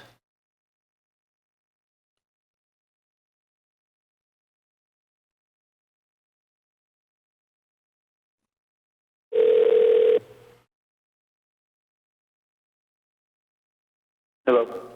Hello, Mr. Raymond Yakubian. This is Anchorage Assembly. We're taking testimony on AO 2024-114S and the original version. This is the Girdwood Comprehensive Plan. And we recognize that you've already testified on this. We have established a special rule for tonight that people who've already testified can testify for 90 seconds on the changes. So we're going to go ahead and start the clock for you. Please state your name and what part of town you're from, and you'll have 90 seconds. Thank you. Yeah, greetings. My name is Brendan Raymond Jacobian. I'm a Girdwood resident. I request the Assembly maintain the plan's designation of the entire area west of Timberline, Virgin Creek as open space, and as such, I ask you to reject planning's newly revealed proposal to cut housing 500 feet into this. This is a bad trade-off and bad precedent. This area is Girdwood's largest old-growth forest area. The new proposal is functionally no different from the previous, as cutting in 500 feet of forest would cut down the bulk of this area, which doesn't essentially protect itself by virtue of being wetlands and creek setback. Yes, Anchorage and Girdwood need more housing, but they need other things too, like quality of life and being thoughtful about how we actually achieve new housing without shooting ourselves in the feet. This cut-in would add a tiny drop in an ocean of new housing the rest of the plan already allows for, but in exchange, it would go a long way towards gutting what makes Girdwood the unique place that it is and why people live here. And secondly, it's also terrible precedent. This 11th hour recommendation from planning runs starkly contrary to a community's plan, vision, process, and outcome. Planning already had access to this process, and Girdwood considered these issues and repeatedly rejected them. How can anyone justify encouraging community members in any Anchorage district to participate in planning processes like this if we're going to normalize planning, swooping in and rewriting community plans at the last minute? So I reiterate, please maintain the area west of Timberline as open space in its entirety as the plan currently calls for. And thank you for your time, and I welcome any questions. Don't have any questions, but I understand or believe the next caller is related to you. Are they in the room with you? Oh, yes. Why don't we actually, she's got another phone. Got her own phone. That's fine. Okay, we'll go ahead and call back. So thank you. Okay, thank you.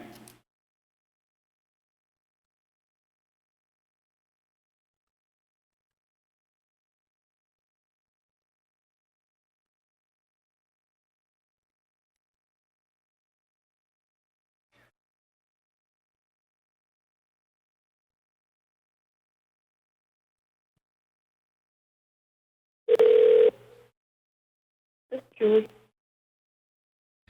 Good evening, Ms. Raymond Jacobian. This is the Anchorage Assembly. We're taking public testimony on AO 2024-114, an ordinance adopting the Girdwood Comprehensive Plan, both the original and the S versions. As I mentioned, maybe you heard, we are allowing people to testify a second time, but for a limited amount of time to the changes. It'll be 90 seconds. Please state your name, what part of town you're from. You'll have 90 seconds. Thank you. My name is Julie Raymond Jacobian. I'm a Girdwood resident, and my testimony tonight is focused on the new proposal from the Planning Department to change the draft Girdwood Comprehensive Plan's current designation for the area in the Timberline Virgin Creek area from open space to housing through a 500-foot cut-in. I'm opposed to this and ask you to reject it. Please keep the plan's original design for this entire area to be designated as open space. The new proposal isn't well researched. For example, the planning proposal would have almost the same net effect as their previous one. The entire relevant part of the neighborhood's border is bookended by a utility easement that exists wholly within private property owner parcels. And one of the three stub roads noted, Virgin Creek Road, could never have an extension reasonably developed off of it because of an existing water sewer substation, creek setback, and massive boulder field. And I also want to state that this suggestion by planning, like their last one for this area, is inappropriate and is not working to address technical fixes, but rather an attempt to change the fundamental core of the community's vision and the plan itself. It's something the community has clearly said no to multiple times during the process of developing the plan, including when planning was part of the plan's collaborative development. I just wonder if this is Girdwood's plan or the planning department's, and if it's the latter, then why did the Assembly even bother designating taxpayer funds to the local effort, and why even have communities do any of their own visioning and planning at all? So please keep the Virgin Creek area entirely open space as the plan currently calls for. Thank you. All right, thank you. All right, we will go ahead and call back the third person on the list.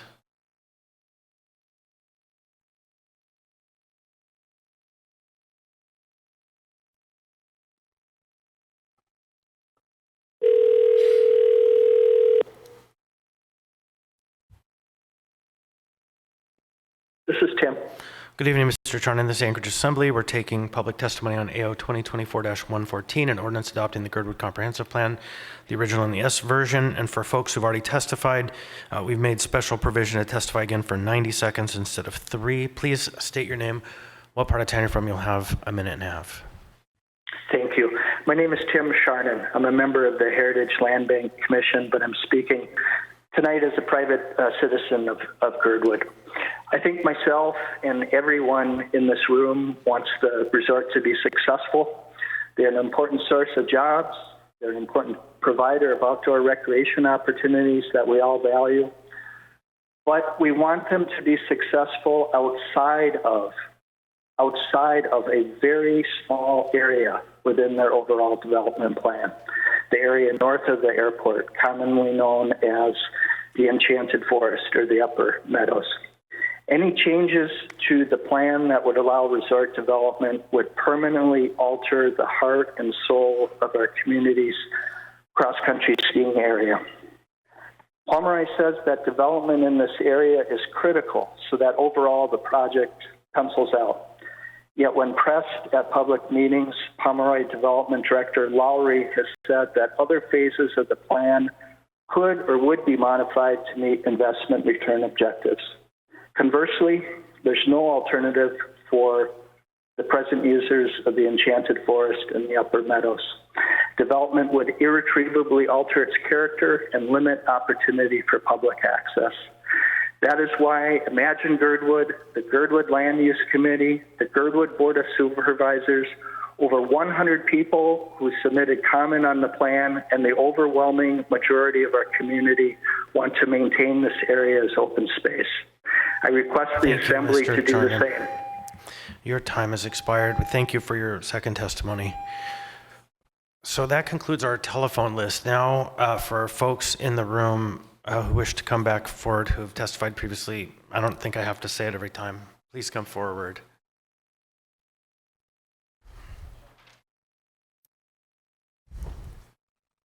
And if you want to line up, it might save us a little bit of time, but we're fine. Please, welcome. Please state your name, what part of town you're from. You'll have 90 seconds.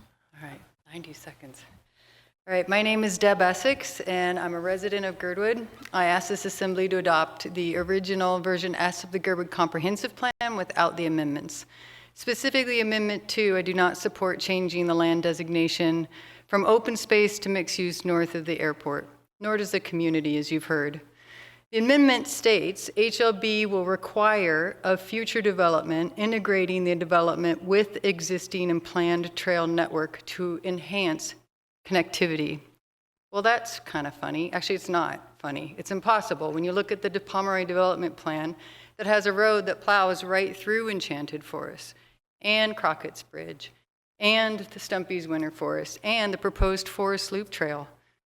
The housing development would not only eliminate these trails, but they disconnect our groomed trail system, which is in direct conflict of the approved trails plan. Our trail system is one of our crucial economic engines in Girdwood and should not be minimized or disconnected from more unaffordable homes for Girdwood that stagnates Girdwood, just like mentioned in Anchorage. I asked this assembly to keep the area adjacent to Virgin Creek open space and not change to low-intensity housing. Why? Just like the area north of the airport, it's very expensive to develop. Wetlands, the latest 2 lots developed in Class B and Class C wetlands in Girdwood, $610,000 and $650,000. Building in wetlands is wasteful, expensive, and usually ends in a lawsuit or 2. Thank you for your time. Thank you. All right. Come on down, folks.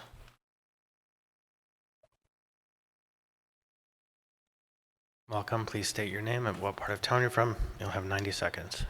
Thank you. My name is Paul Cruz. I live at 285 Higher Terrace Road in Girdwood. I'm a lifetime Anchorageite, and I've lived in Girdwood for over 50 years. There were 150 of us when I moved there.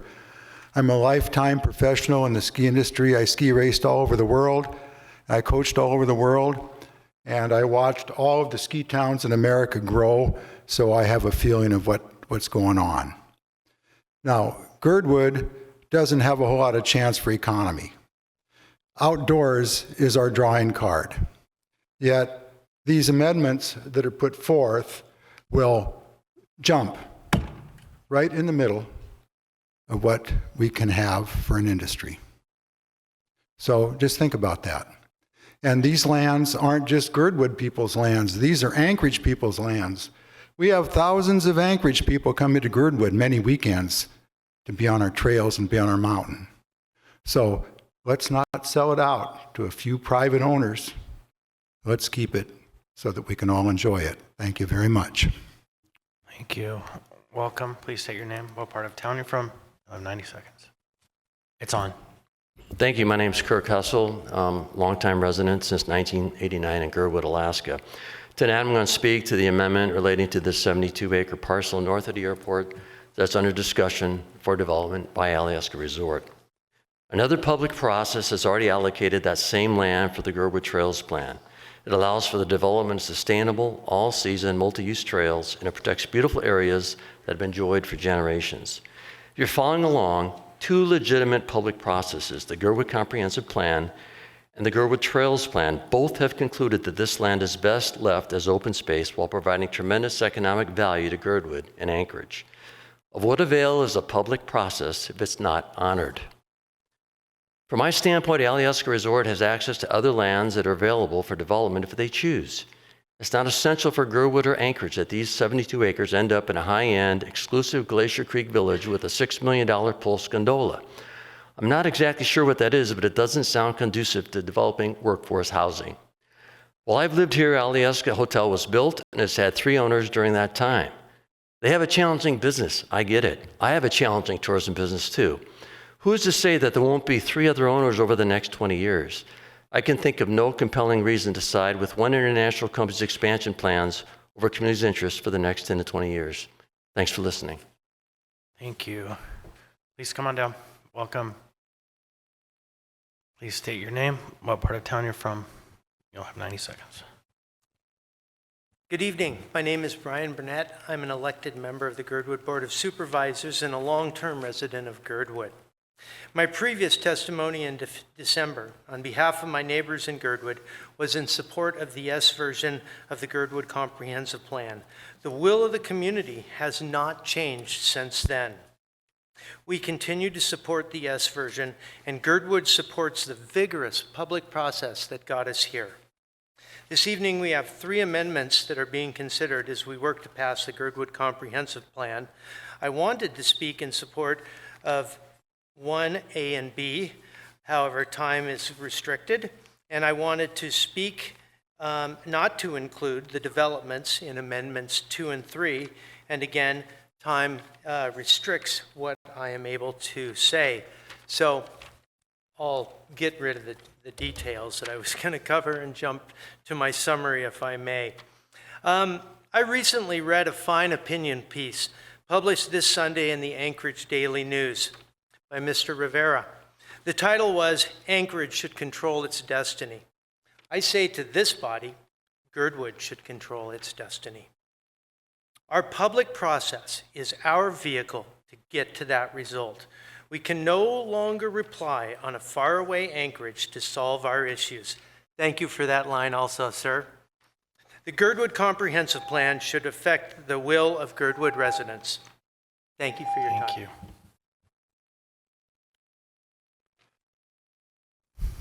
Welcome. Please state your name, what part of town you're from. You'll have 90 seconds. Thank you. Good evening. I'm Chase Berenson, a Girdwood resident. As we look at these amendments, I'd like to draw your attention to Amendment 2. That's the one that would change the mitten from open space to mixed use. As has been previously noted, this is a public space beloved for its wilderness character. The amendment does say that future development may preserve that wilderness, but it's far easier to maintain existing wilderness than it is to shoehorn it into a development. The biggest benefit to developing the mitten is its very convenient location for Pomeroy. But the Girdwood Comprehensive Plan includes a significant amount of space throughout Glacier Valley for development. We want responsible housing development in our community. We just don't want it in the mitten. And you're hearing me refer to the mitten. You've heard other speakers tonight refer to the Enchanted Forest, the Forest Loop. You haven't heard anyone call it Tract 4, its formal name. Traditionally, when a piece of land or a place picks up these informal nicknames that come from the community, this is respecting that it's got a very significant, unique characteristic, and people respect that sense of place. It's got that sense of identity and sense of community. That's what happens when people love a particular place, like the Mitten. Thank you for your consideration. Thank you. Come on down.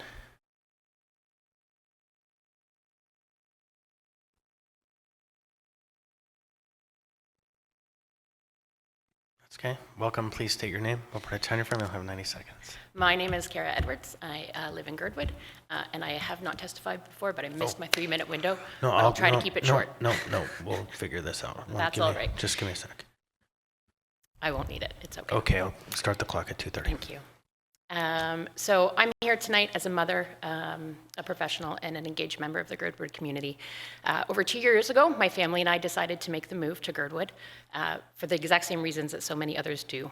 We came here for the beauty, the recreation, the sense of community, and the opportunity to build a life in a place that values both nature and connection. Despite our commitment to this town, we are still searching for stable housing. Since moving there, I have lived in multiple residences and failed to purchase a home. I'm not an outsider looking in. My children attend the local schools. I serve on a number of local boards. I represent Girdwood in a number of state chambers. I am very committed to trying to be a part of this town. I've invested a lot of my volunteer time in initiatives that will strengthen the community and the fabric of it, and I'm really keen on seeing the town grow in a very sustainable way, not just for my own family, but for the many other people who I think are in a very similar situation to me. If families like mine can't find housing, what is that going to do for the future of this town? How do we attract and retain the teachers, the emergency responders, small business owners, and the workers who make Girdwood the special place that it is? The need for stable and attainable housing is not an abstract issue. It is a crisis impacting real people, families, and the long-term sustainability of this community. I really urge you to take a look and approve this amendment. I believe that this will allow people like me who are already investing our time, our energy, and our livelihoods here to make it to remain in Girdwood and to continue our meaningful contributions to the community. Thank you. All right, thank you. Welcome. Please state, you haven't testified before, have you? I don't believe so. Not in person. I submitted public testimony. Yeah, so just give me 1 sec. I'll get the clock right.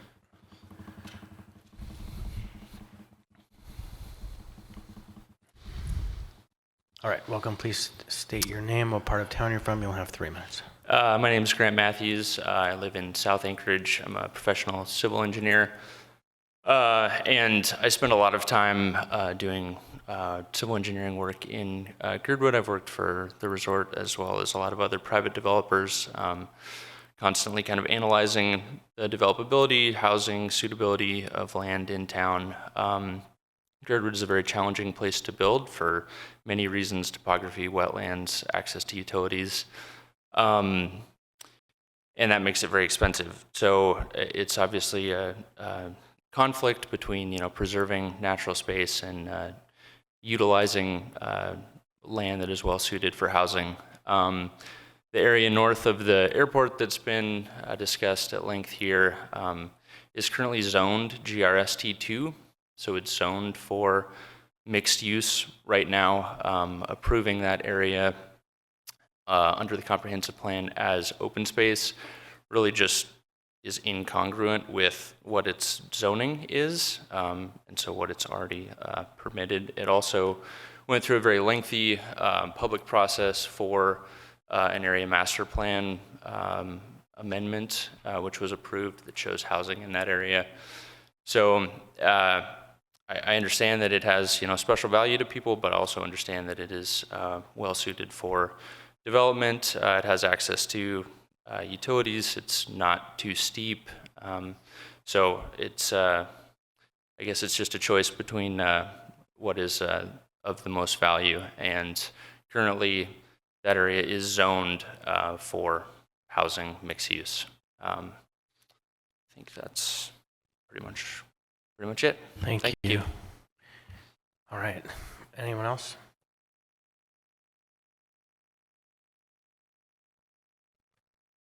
Have you testified before? All right, welcome. Please state your name, what part of town you're from. You'll have 3 minutes. My name is Michael Martin. I'm a resident of Anchorage. I live in the Spenard area. And I commute to Girdwood every day for work. I put on an average of 25,000 miles a year. Can you step a little closer to Yeah, the mic and sorry pull it about down? that, sir. Yeah, go ahead. I commute every day to Girdwood for work. I put on an average of 25,000 miles a year on one of the most dangerous roads in the country. And the main reason for that is because of the lack of housing in Girdwood.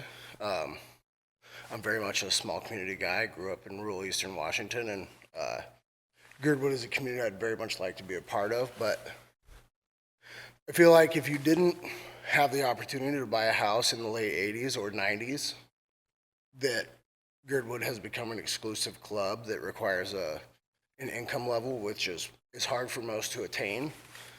And the idea of stifling a real development that will provide many different types of housing is kind of crazy to me, because people that work from here are paying $1,500, $1,600 a month for a studio apartment. And these are guys that make $18 to $25 an hour. And yeah, just, it seems like there's just a lot of resistance to change, where there should be, we should be welcoming private money trying to develop and expand our community and make it more accessible for all. We live in a state that has 600,000 people and is 20% of the land mass of the U.S., and we're hung up on open space. And man, there's open space from here to Girdwood. We have a lot of opportunity to develop new trails and new memories. And housing is important. And I hope that you guys vote in favor of Glacier Creek development. Thank you very much. Can I ask a question? Or Ms. Bronco, go ahead. I just wondered, did you participate in the Girdwood Master Plan through comments to the plan or sitting in any of the meetings? I'm just curious about. No, ma'am. At the time of developing it, I wasn't aware that that was going on. And not being a resident of Girdwood, I don't know that I would have, participated. But as I've come to work in Girdwood and be there more, it's a place that I recently had a daughter, and I would love to raise her in a small community. But I'm not a doctor, I'm not a lawyer, and when over half of the houses aren't lived in, the rest of them are not affordable. And it's a shame, because in most, like where I come from, rural communities are affordable places where all can afford to live. And it seems like Girdwood is an exclusive club that demands a certain income or the desire to live in less than suitable housing. And I don't think that's right. Thank you. Right, anyone else? Please come forward. So are you speaking on your behalf or Board of Supervisors? Okay, hold on.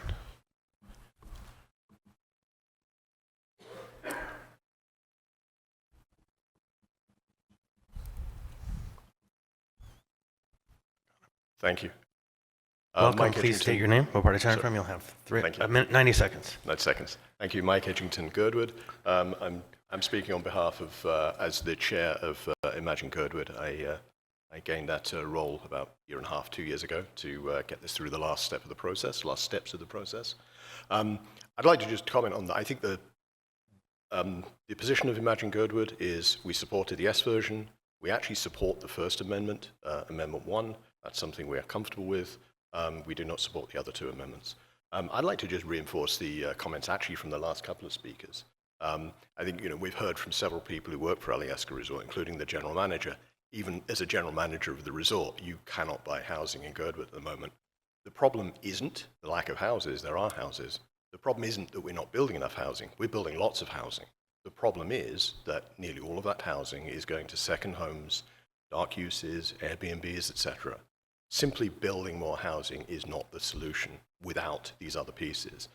The comprehensive plan gives us the framework to start pushing for those policies and to adopt the things we really need. I understand why there's a lot of discussion about this particular piece of land. And I understand why most of my neighbors disagree with it, and I do as well. But this is somewhat of a distraction from the really key point. The key point is we need a comprehensive plan passed. We need the policies to follow on from this to actually have effective housing within the community. Thank you. Thank you. Anyone else? Now's your chance. Come forward. Okay. One sec.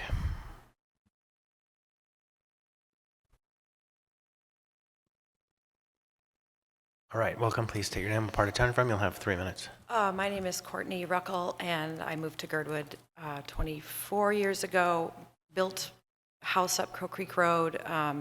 We own 2 condos that we rent out monthly to tenants who work locally and give them a fair price so they can afford to live in Girdwood. We moved down the arm to Indian and took over Forget-Me-Not Nursery, so we serve Girdwood and host camps and things that are at our place. But so I'm not as involved in the technical planning. I have friends who've been involved with creating this plan, and I'm very thankful for that. So the only bit I have to add that's already been said, but the area, the Enchanted Forest and all that north of the airport, I just feel like, you know, we have the resort and people come for that. That can be self-contained. It can also give money to the community. This corridor of Nordic trails, you see people coming from, you know, from other countries and celebrate that valley. You see families and their dogs and their children. My teenagers ski for Alaska Pacific University Nordic Club, which starts with 5th grade and goes all the way through college. And we have Olympic athletes as part of APU. They choose to do a lot of their training down in Girdwood when there's not sufficient snow in Anchorage and they don't want to go to Hatcher Pass. And they celebrate that area. People come and rent fat tire bikes now, and this is free recreation that all people can utilize. But afterwards, they're going to go to the brewery. They're going to buy stuff. They're going to maybe stay overnight. They're going to invite their families, tell their families from other parts of the country and other parts of the world, come to Girdwood. Also go to Anchorage. Also do tours. You know, it's sometimes you can't attach money to that, but has such value to the community and to the economy of the valley. And I think there's other places where we can build houses and change the method of housing or the use for it. But that's just, it's worth a lot and should be cherished. Thank you. Thank you. Anyone else wish to be heard? Anyone at all? Seeing, hearing none, public hearing on this item is now closed. Let's will the body. Move to approve the S. Second. Motion to approve the S version by Mr. Johnson and seconded by Ms. Bronga. Mr. Johnson. Yeah, thank you. And then first off, I want to start with some thank yous to some of the folks we've worked with through this. I want to thank the real estate department, the planning department, the administration, especially Graham Downey and Mayor Suzanne LaFrance for all their help getting through this. I also want to thank the legal department, Assembly Council. I want to thank Imagine Girdwood for being good partners as we've worked on this for the last few months, and I want to thank the Girdwood community for the efforts that went into this plan and for your continued advocacy on behalf of yourselves. It has been a long road to get to where we here tonight. The work that went into this plan for the community involved years, countless hours from the community, and a lot of engagement, and with the goal of creating a plan by the community and hopefully to serve the needs of that community. However, after going through the next steps in the process towards formal adoption, we know that planning came back with 11 recommended changes. Many of these followed what in the planning world would be considered best practices. Some were clearly in tension with the community-supported plan, and some weren't. Since December, we've had several meetings involving most of the departments I mentioned, as well as Imagine Girdwood and other stakeholders. And that has led to the proposals that you're seeing here tonight. However, there remained a few outstanding items where planning and then PZC's recommendations and Girdwood's intentions were not easily reconciled. Recognizing that some of planning's suggestions are intended to address real needs, and recognizing the reality that this body collectively will be the final determinant of what plan is adopted, It has been my goal throughout the process to narrow the gap and reconcile the tension between these visions to the extent practical. I will say this, everyone involved in the process has shown a willingness to collaborate and at times compromise that I sincerely appreciate. I also say that this plan, if it is adopted with some amendments, no amendments, or all the amendments, regardless, will not completely satisfy any one person, at least not anyone that I've talked to. And I hope my colleagues, as we get into the meat of the surrounding amendments, will consider each of these carefully. Whether you ultimately support them or not, I think what we have put on the table here tonight is the best place to start this conversation.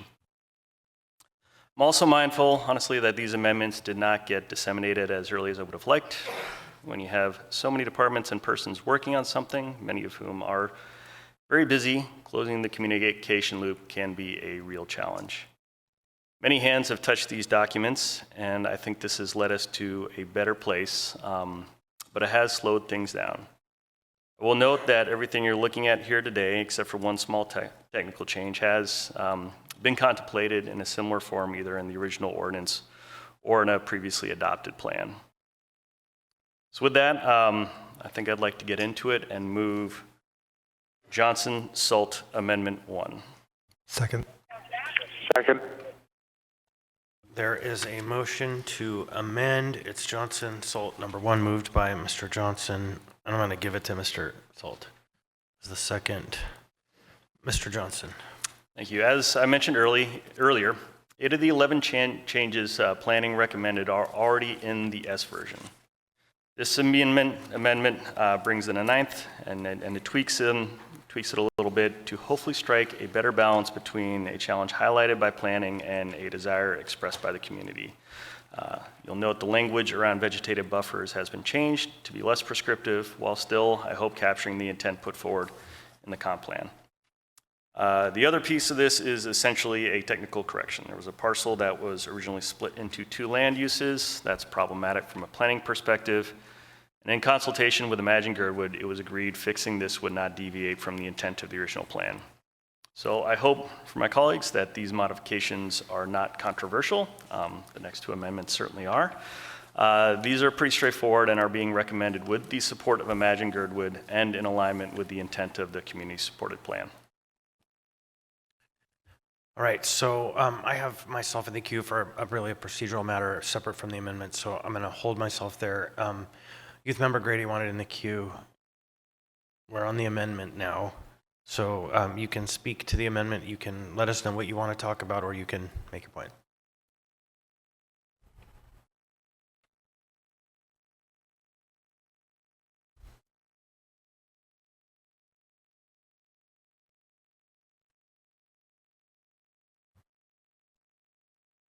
I request to speak to the original. To the main motion? Yes. Okay, we'll hold you in the queue for now, and if it gets bumped out, we'll get you back in there. So, okay, Ms. Brawley on the amendment? Yeah, thanks. I support this amendment, and I appreciate, without getting into the weeds on buffers, I really appreciate not having an arbitrary number because it is really hard to do in real life. So, but I also understand the intent of this. So I'm really glad that there was a way to find not prescribing that 100 feet no matter what, but to still have the spirit of that, which is that significant piece. So I appreciate the flexibility. And to the other piece about planning, there's a lot of kind of cleanup that we need to do in our other maps and so on. So I'm glad we're starting with this one and making sure that our what's on the ground matches what's on our maps. Thank you. A quick question for the mover. We did the whole amendment, which is both A and B? Yes. Okay, just want to be clear for that. So any further discussion on the amendment? Okay, hearing and seeing none, members may proceed to vote on the amendment. Member Salt? Yes.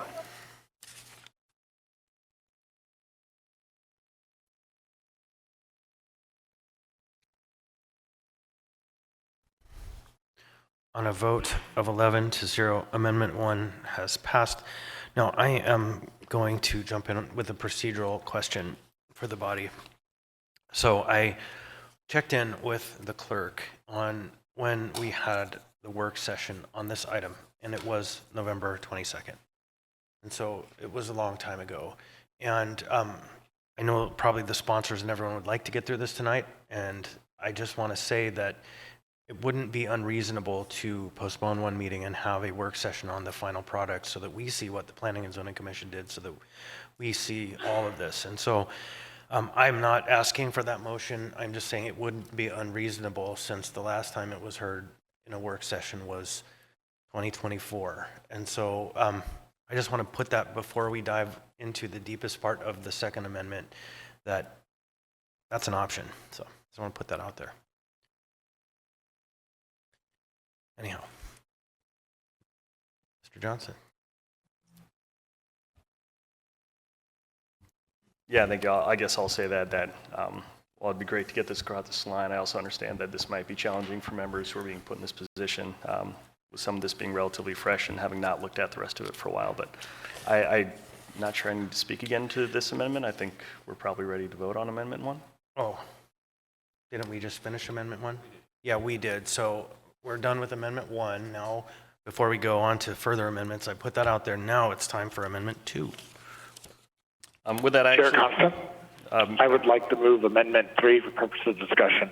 Second. All right, so there's a motion to amend. It's Amendment 3, moved by Mr. Salt, seconded by Mr. Johnson. Mr. Salt.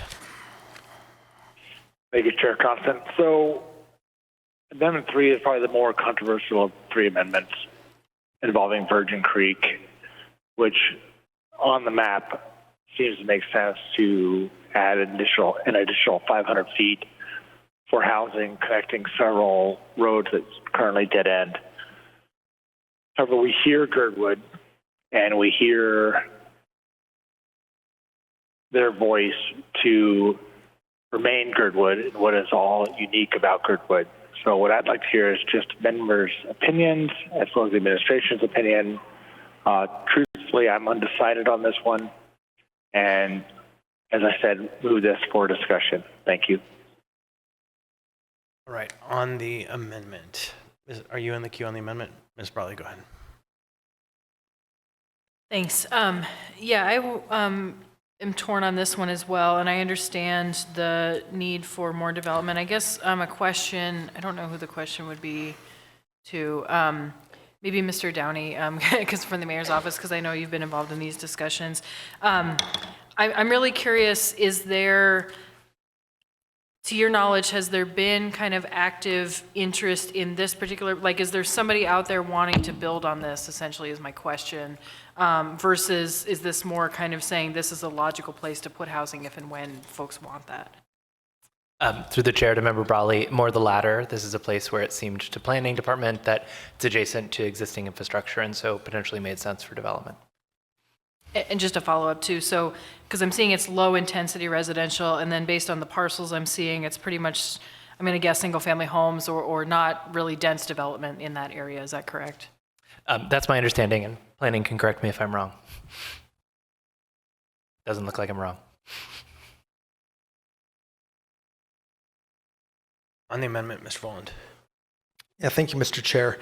I appreciate this being brought forward. It just kind of seems to me that this narrow strip of land, even if it were changed to the low intensity residential designation, wouldn't have a whole lot of capacity to build on anyway.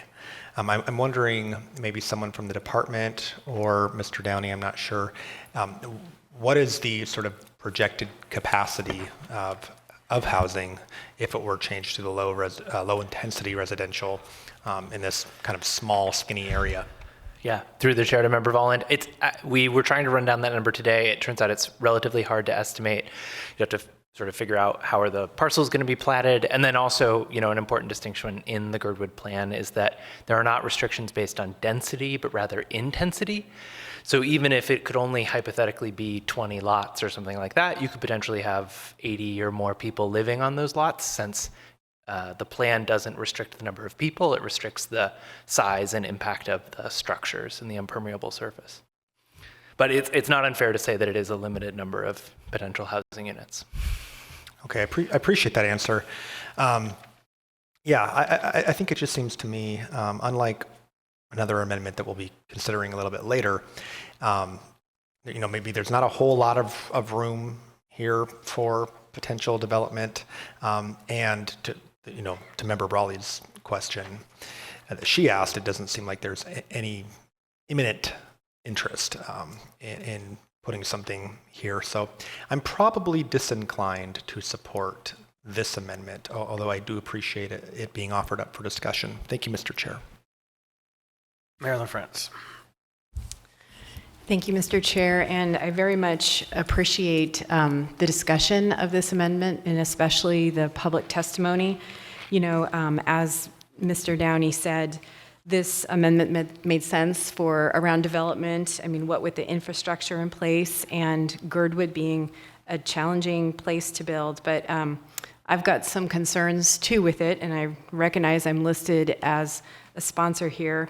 And this amendment, it doesn't have the protection for trails and doesn't have, it doesn't prevent the short-term rentals like the other amendment that we haven't yet taken up. It's also addressing HLB land. And so, if this is a process that we could go through at a later time too, and to really address the community's concerns about the use and the old growth forest here, which I know is a hallmark of Girdwood in general, but also the trails and a potential buffer. So all that to say, I appreciate the discussion here and do have some big concerns, and I'm not voting, obviously, but I respect the conversation here. Thank you, Madam Mayor. And Mr. Presidia. Thank you, and thank you, Madam Mayor. You just brought up many things that I'm curious about. I was really hoping that we would postpone so that we'd have an opportunity to learn more about this, because I don't think I fully understand the objection to why members of the community would object to this, because on its face it seems like developing an area that you would develop, and there is a desire for more housing. So I would just, I guess, put on the record that I would really encourage us to not go through this entire process tonight, including this, because I think there's still a lot we don't know about what the objections are, what the advantages are, and as Mr. Johnson said the other night, it's very difficult to process all of this in this moment. So we just really encourage those that are moving these things forward to be thoughtful, because on its face, it seems logical to me. And I don't have the information in front of me as to why it wouldn't be. And I'm not even sure who to ask that question to at this moment. So just want to put that on the record. Thanks.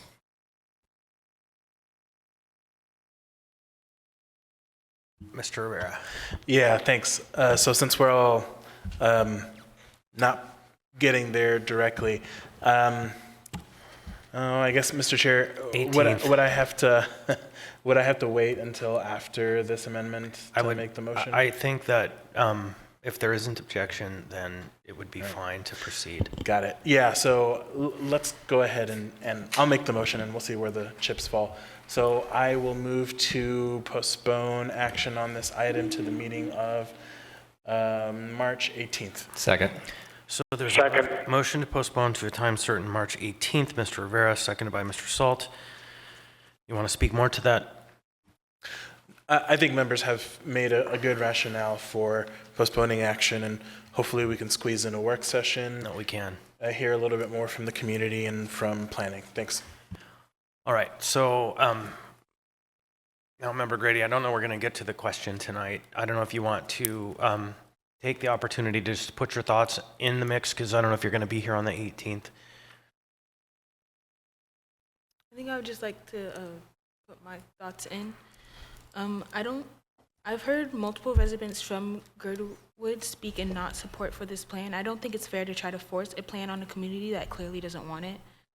We're So I understand where the people of Girdwood are coming from. It'd be really detrimental to just run through that area without considering the effects it'll have on the people who are currently living there and the land. And also, housing is going to be expensive regardless. I've seen 1-bedroom and 1-bathroom apartments that cost over $1,000 a month. I don't really see how more housing will fix that. Housing is going to go up due to inflation, but if someone could explain how it would help with housing price when newer houses are just as, if not more expensive, I would appreciate that. Also, I also see with the roads and like the housing, I also don't understand how that would correlate when it would be more, I guess, like more straight to the point to just fix the roads versus putting houses. Thank you. All right, thank you, Member Grady. So any further discussion on the amendment? Motion to postpone. Thank you, Mr. Johnson. Thank you. Any further discussion? So, okay, my cue's being really weird. So, Mr. Johnson. Yeah, thank you. I understand where this is coming from. I'll say I would have loved to have gotten this done tonight. I know the community has been waiting a long time for some final resolution here, and it's not fun living in limbo. But I also know that I'm often the first person to speak up and say, I don't like being put in a position to feel rushed.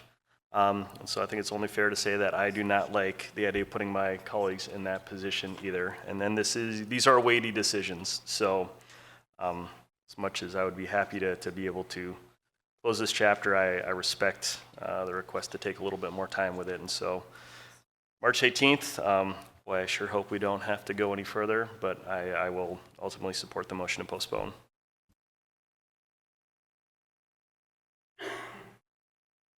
So for the purposes of planning a good order, we do have time on Thursday, March 6th, after the Legislative Committee to have a work session. So that would be approximately 1:15 p.m. on Thursday, March 6th. So that I think is really, because of the weird timelines, the only time that we'll have available. So that's the intention if this motion passes. Any further discussion on the motion? So hearing and seeing none, members may proceed to vote. Motion is to postpone. Member Salt? Yes.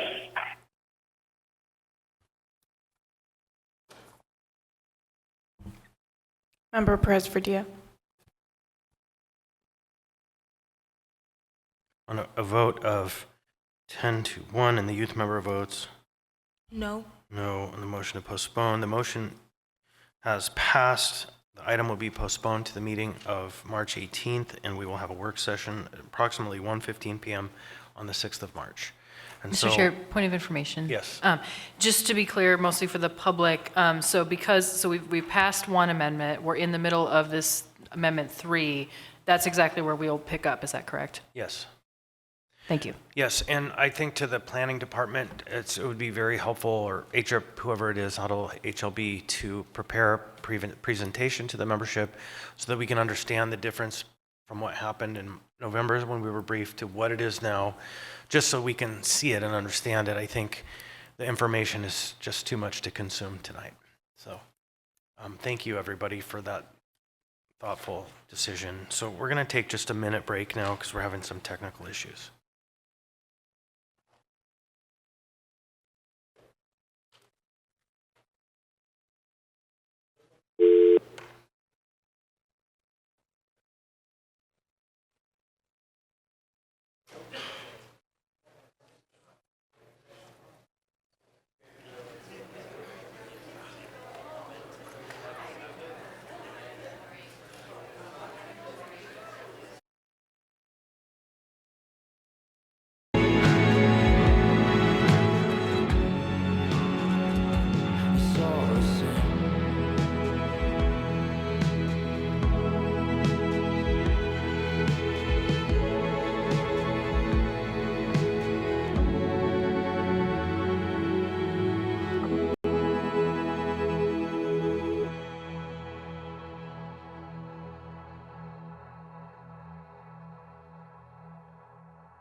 You're a good boy.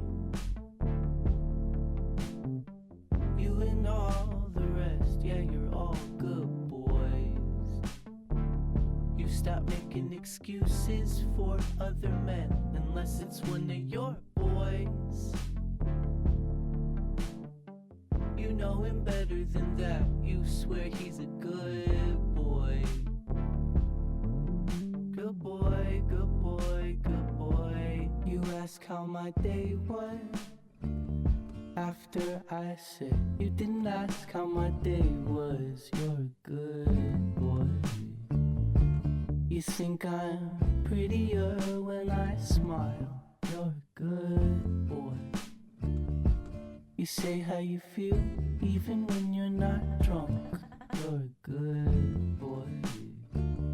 You confess girls play guitar just as good as boys. Good boy. You and all the rest, yeah, you're all good boys. You stop making excuses for other men unless it's one of your boys. You know him better than that. You swear he's a good boy. Good boy, good boy, good boy. You're a good boy. You don't let me walk home alone.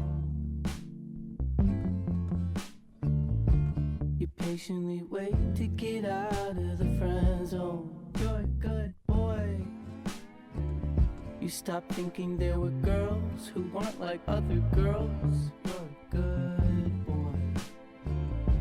Admit you're a feminist in a room full of women. You're a good boy. You and all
All right, let's do it. Welcome back, everybody.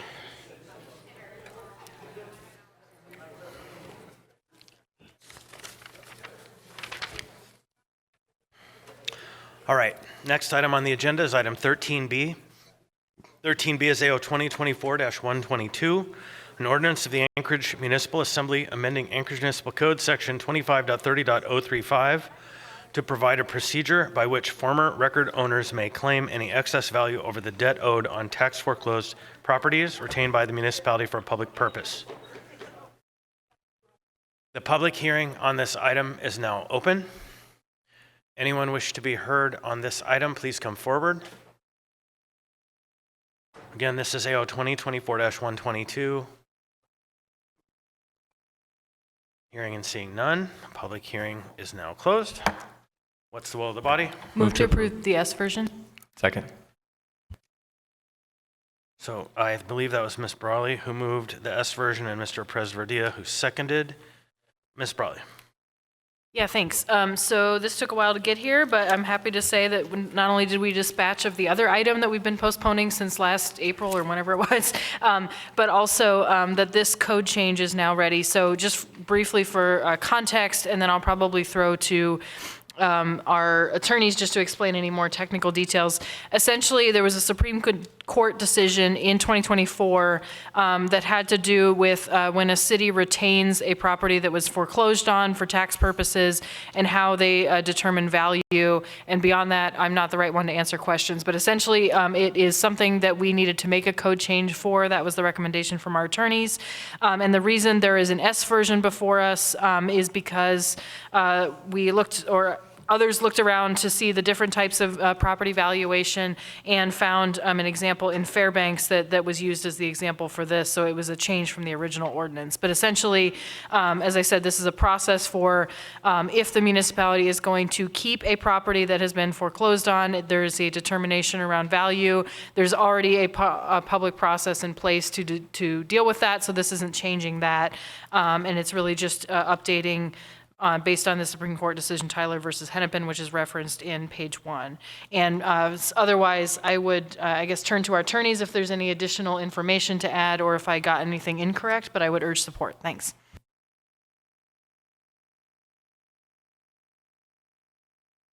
I don't see the attorneys moving to change anything. Ms. Bronca, go ahead. I was trying to find the spot where I was asking the question, but I know that Mr. Falsey explained that we can't really get compensation for the increased police fire calls on through this. It's not appropriate, and I know Ms. Carter told me the same thing, but I just know the properties that have been foreclosed and sitting in my area have taken enormous amounts of public safety responses due to people breaking in and loitering on the property. And I feel like it's a little bit wrong to not include that in consideration of the value of the property.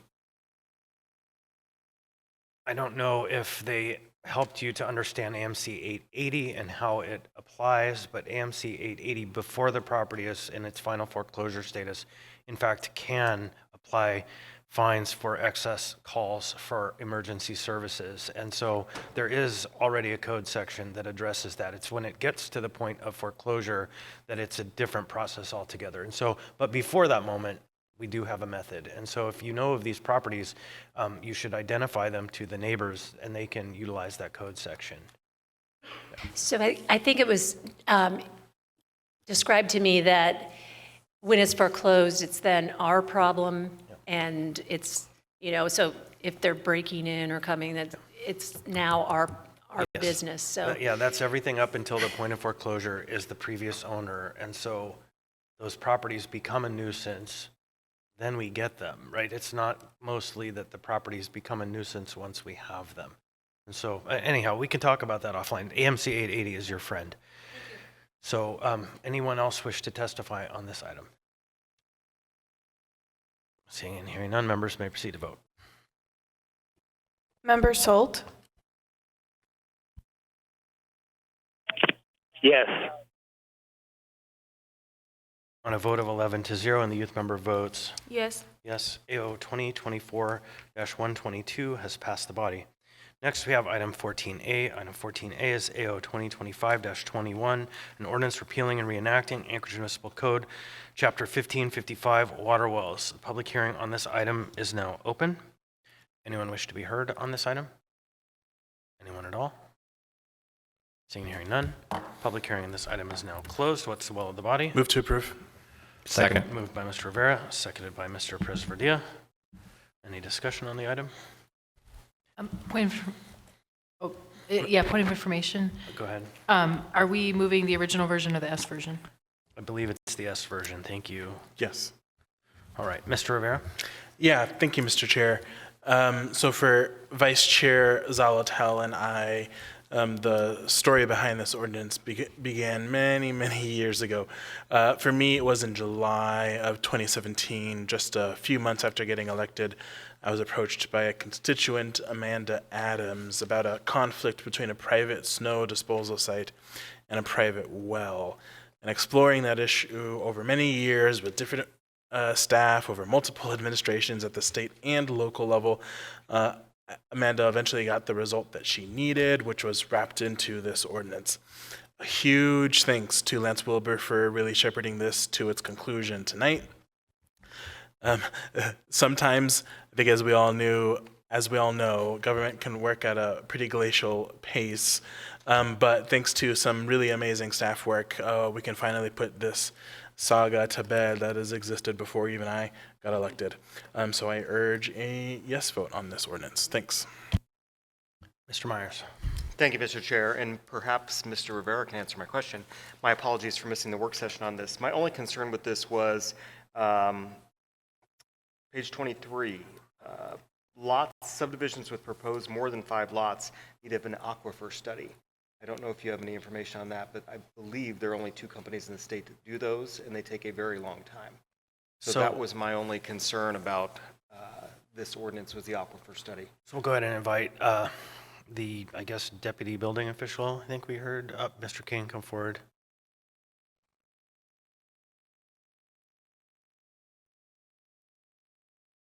The microphone's off. There you go. And now it's on. Welcome.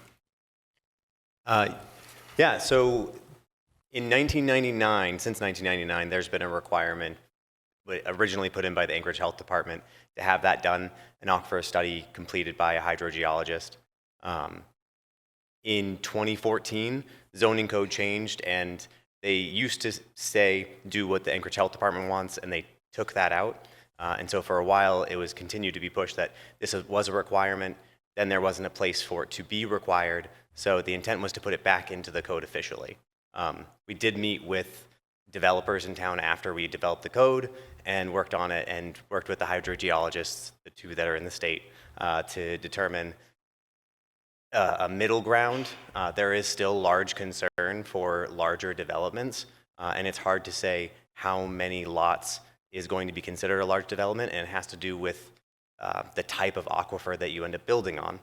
And so the middle ground was to keep the general rule in there, and it is no longer an aquifer study, but an analysis by a hydrogeologist or qualified engineer to determine if a aquifer study would be warranted at 5 or more than 5. Okay, perfect. Thank you. For the record, that was Daniel King. So thank you.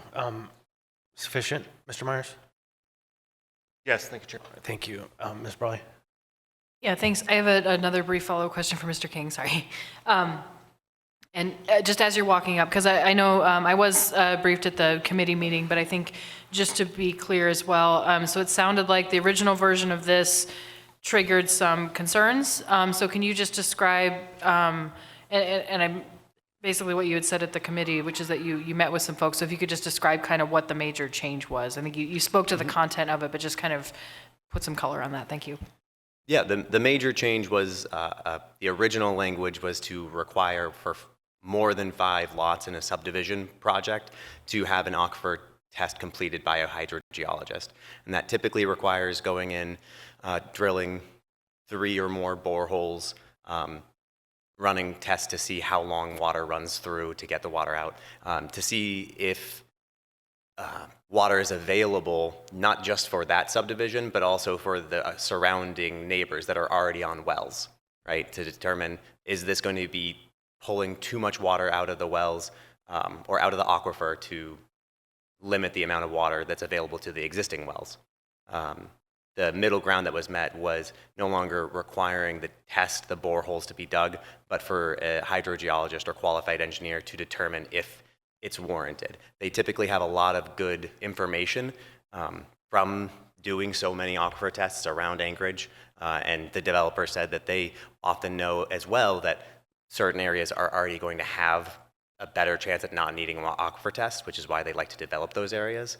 And so to require it for those areas that the hydrogeologist would agree doesn't need an aquifer test didn't make sense. And so to have them weigh in at that point. All right, thank you. Anyone else? Hearing and seeing none, then members may proceed to vote. Member Salt?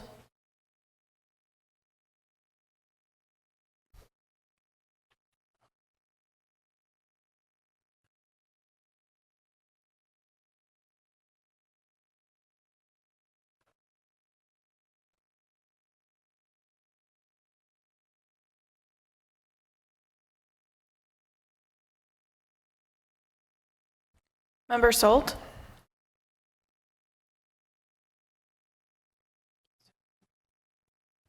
On a vote of 10-0 and the youth member votes Yes. yes, AO 2025-21 has passed the body. And I just wanted to say we do have a member of the Geotechnical Advisory Commission here. Thank you for your service and review of this and participation. So, and your specious use of, or careful use of words. Thank you.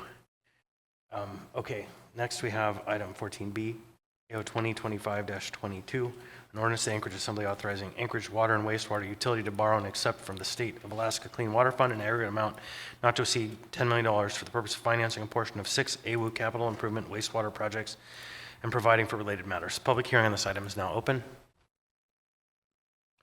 Anyone wish to be heard? Anyone at all? Seeing and hearing none, public hearing on this item is now closed. What's the will of the body? Move to approve. Second. Moved by Ms. Brawley, seconded by Mr. Perez-Verdia. Anyone wish to speak to the item? Hearing seeing none, members may proceed to vote.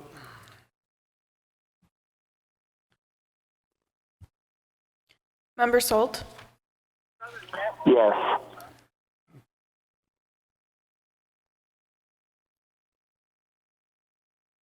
On a vote of 11-0 and the youth member votes Yes. yes, AO 2025-22 has passed the body. Next, item 14C, AO 2025-23, an ordinance of the Anchorage Assembly authorizing Anchorage Water and Wastewater Utility to borrow and accept from the State of Alaska Drinking Water Fund an aggregate amount not to exceed $19,500,000 for the purpose of financing a portion of the 8 AWU capital improvement water projects and providing for related matters. The public hearing on this item is now open. Anyone wish to be heard on this item? Anyone at all? Seeing and hearing none, public hearing on this item is now closed. What's the will of the body? Move to approve. Second. Moved by Mr. Rivera, seconded by Mr. Perez-Verdia. Anybody wish to speak to this matter? Hearing and seeing none, members may proceed to vote. Member Salt? Yes. On a vote of 11-0 and the youth member votes Yes. yes, AO 2025-23 has passed the body. Next, we have item 14D. Item 14D is AO 2025-24, an ordinance authorizing the municipality of Anchorage Water and Wastewater Utility to convert portions of 2 sanitary sewer mains to privately owned sanitary sewer service extensions on track G5-1, Union Village subdivision, and on U.S. Survey number 408, Tract A, Block 33C, East Addition. The public hearing on this item is now open. Anyone wish to be heard on this item? Anyone at all? Seeing and hearing none, public hearing on this item is now closed. What's the will of the body? Move to approve. Second. Moved by Mr. Perez-Verdia, seconded by Ms. Barali. Any discussion on this item? Hearing and seeing none, members may proceed to vote. Member Salt? Yes. On a vote of 11-0 and the youth member votes Yes. yes, AO 2025-24 has passed the body. Next, we have item 14E. 14E is AM 121-2025, recommendation of approval for the Great Alaska Archery Challenge in Hilltop Ski Area as a community event for the Municipality of Anchorage Parks and Rec Department. The public hearing on this item is now open. Anyone wish to be heard? Oh.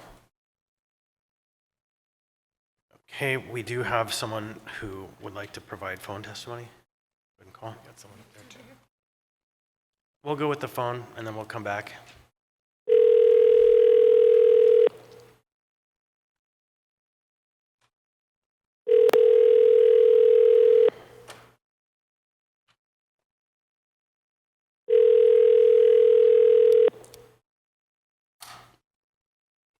Hi, this is Jackie. Hope you're having a great day.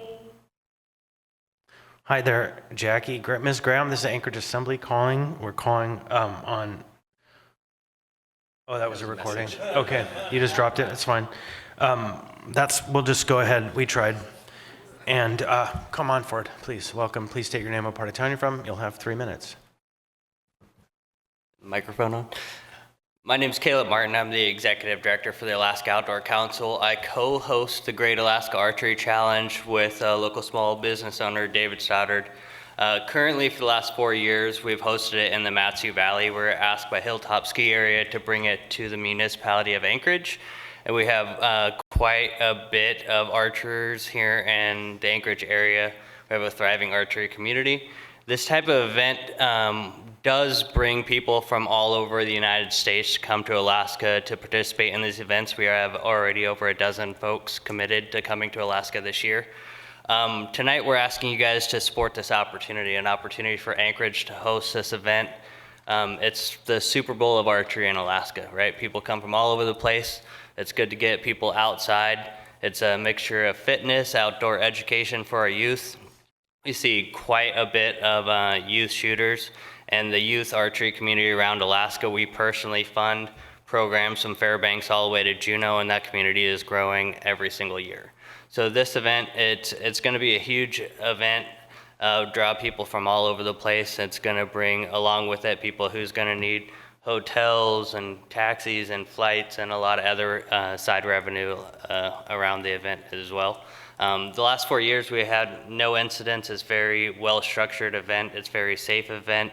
There's a lot of thought put into this event prior to going up. All the hillside will be mapped out and make sure it's a very well-structured and safe event. So that's all I got. Ms. Brawley is in the queue. Yeah, I have 2 questions, although I'll say the second one, I'll just say because it's not a fair one now, it's that hopefully this is a successful event, so would you consider hosting future ones in Anchorage? But again, you don't have to answer that now, but I'll ask that later. My question though is what, you mentioned that was in the Mat-Su for the last 4 years. I'm just curious kind of what was the value proposition coming to Anchorage? Like what interested you to move the event? Well, one thing that Anchorage does have on the Mat-Su is some of the terrain features and geographical features around Anchorage that we can't get in the Mat-Su in our current location we do have. The draw to this event is you have difficult terrain rather than like a walk-through 3D archery range where it's very static, very level shooting. You're increasing the difficulty of the shooting terrain features, and that's what draws people to these types of events. Ms. Braga in the queue for your question. Go ahead. Thanks so much. I was just wondering if you would just a brief description of, you're obviously not just standing at targets, you're moving on the Far North Bicentennial Park trails and shooting at objects around the trail system. I'm not familiar with the event at all, so I'd appreciate that. Yeah, absolutely, through the chair. Thanks for the question. Yeah, it is a walkthrough course, and so you're mixing fitness with archery. There are 3D animal archery targets. These types of events are held throughout the country. So people, they show up in hiking boots and shorts, and we create different trail circuits. So in the morning, you might be on sponsored trail A and go through and shoot 13, 14 targets. Do lunch, we do some raffles, we do some educational stuff. In the afternoon, you might be on the second circuit and going through doing the same thing. It sounds really fun, and I hope it's very successful. Mr. Littlefield also seems to have a question. Go ahead, Mr. Littlefield. Thank you, Chair. I just got a quick question for you. We have an archery range and archery out in Chugiak. Have you guys ever considered that? It has a terrain. I don't know if it's big enough for what you have for your venue. Yeah, we have looked at a variety of different venues. Hilltop actually approached us to host this event at their facility. I was going to call a point of order, but I don't think I have grounds. Are you done? Yes, thank you, Chair. All right.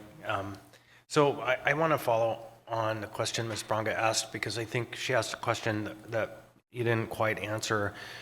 Is there like a map of the area you intend to use? Because I don't think I've seen it. Is it generally speaking within the bounds of the Hilltop ski area and not so much down into the trails that are down below, right? Yes, yeah, it's actually already been previously mapped very specifically. Right, so I don't it's have a basically up from the lift and above in that space, right? That's the general understanding. And over, but not down.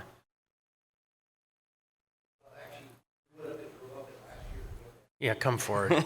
Yeah, I just want to make sure we get the answer to that question. It's pretty specific and it's probably germane. What's your name? My name's David Stoddard. So we took and drove up last year, and they actually showed us where the sides, because the trails on the side are right there that don't belong to the hilltop. So they're like, we can't go over that way, so we actually tried to map it all out. So it'd be, okay, if we could shoot this way, it'd be a safe shot that direction. We went all the way up, and they're like, we can't go that way and this way. So we figured out where everything was, and then we're like, okay, real simple. Right, so basically all within the bounds of the Hilltop ski area, not the trail system connecting to it. No, not on trail Thank system. you. No. It's right there beside That was it. the It's question. close. Perfect. Thank you. So anyone else from the public wish to be heard? We're still in the public hearing. Anyone at all? Seeing hearing none, public hearing on this item is now closed. What's will the body? Move to approve. Second. Moved by Mr. Johnson and I think seconded by Ms. Brawley. Go ahead, Ms. Brawley.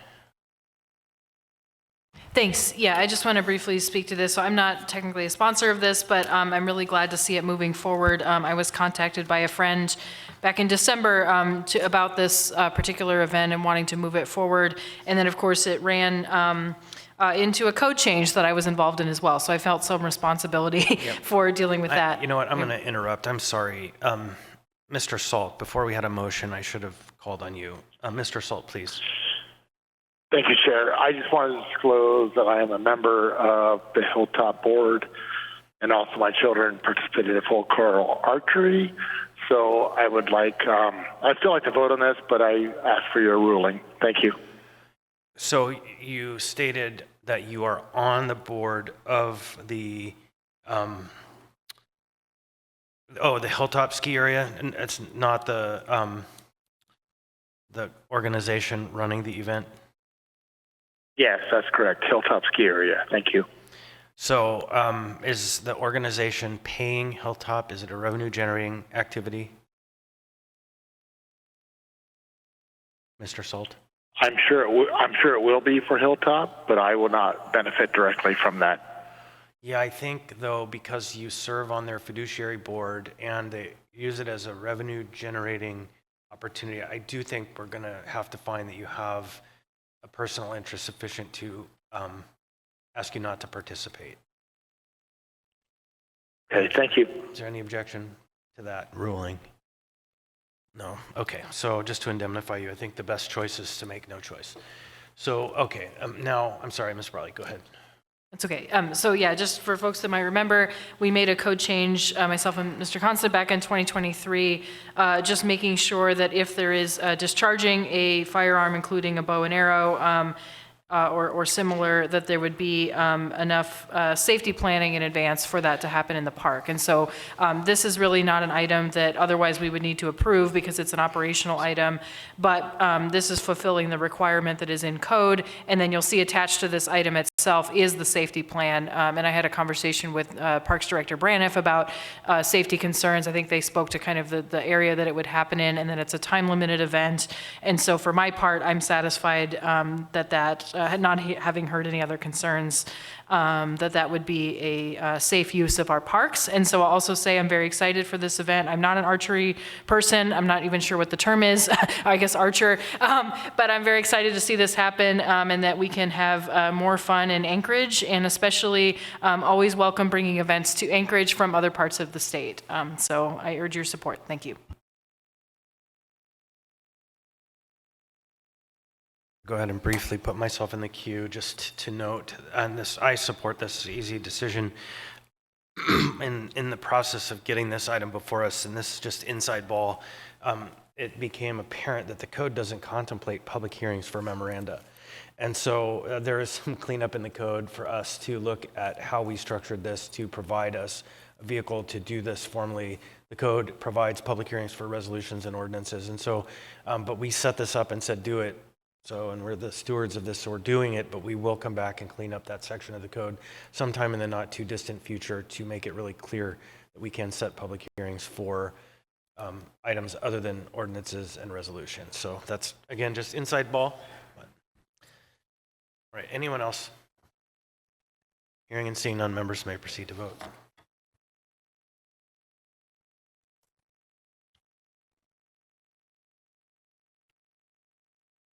So on a vote of 10-0 and the youth member votes Yes. yes, AM 121-2025 has been approved by the body. Congratulations and much success to you. So wait, it said so.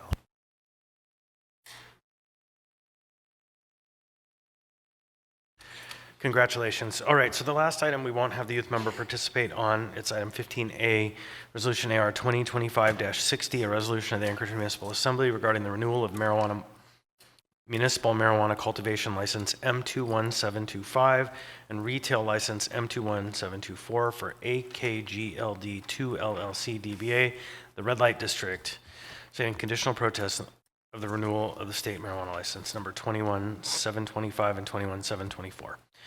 Public hearing on this item is now open. Anyone wish to be heard on this item? Anyone at all? Seeing and hearing none. Public hearing is now closed. What's the will of the body? Move to approve. Second. Mr. Presverdia has moved, seconded by Mr. Voland, I believe. Any discussion on the item? Hearing and seeing none, members may proceed to vote. Member Solt? Yes.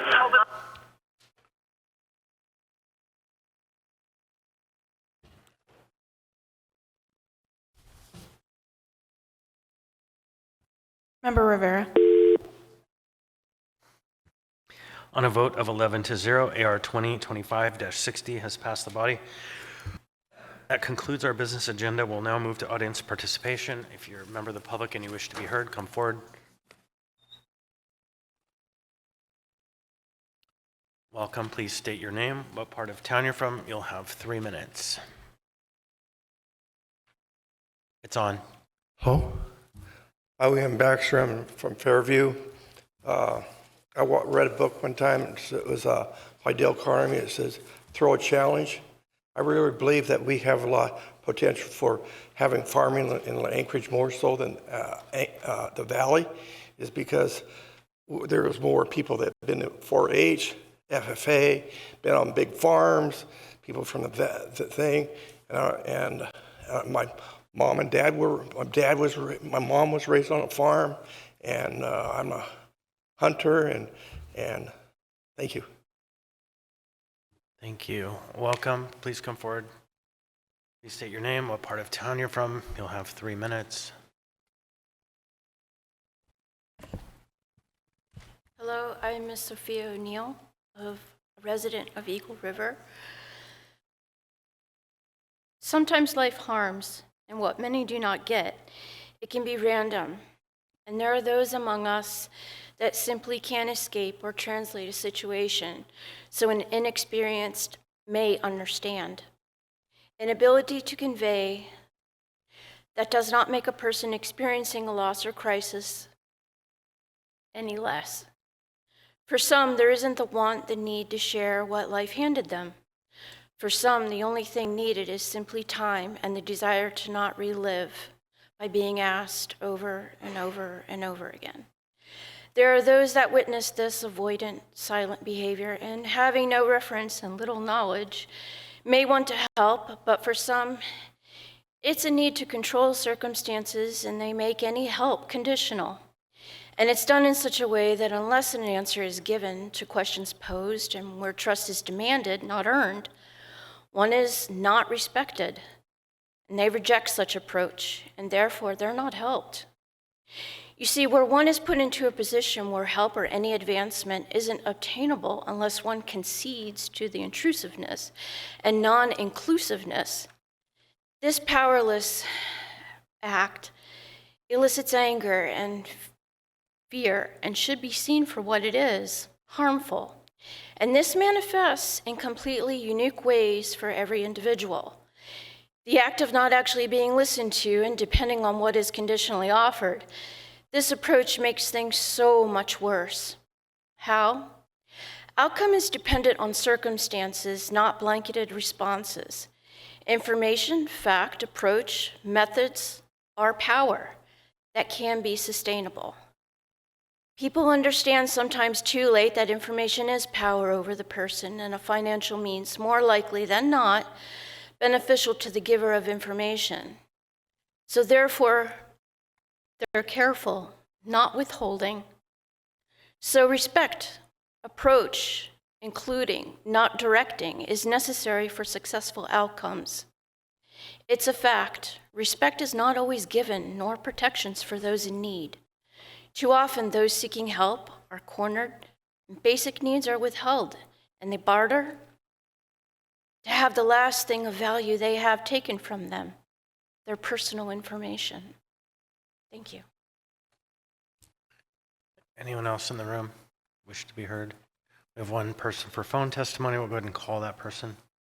Your call cannot be completed as done.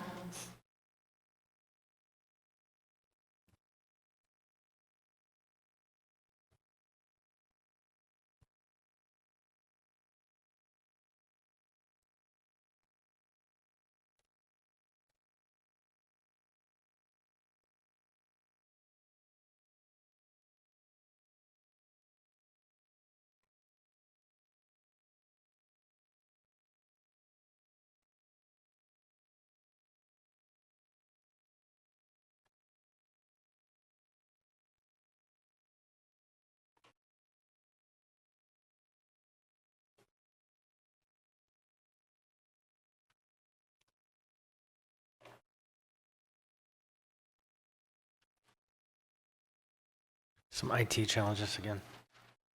We'll get the call made.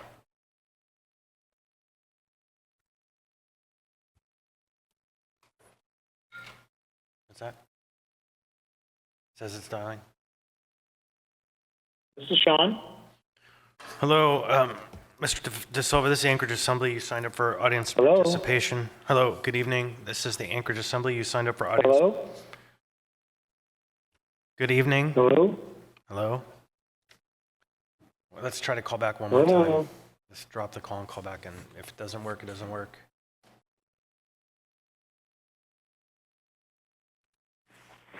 You've reached the voicemail of Sean De Silva.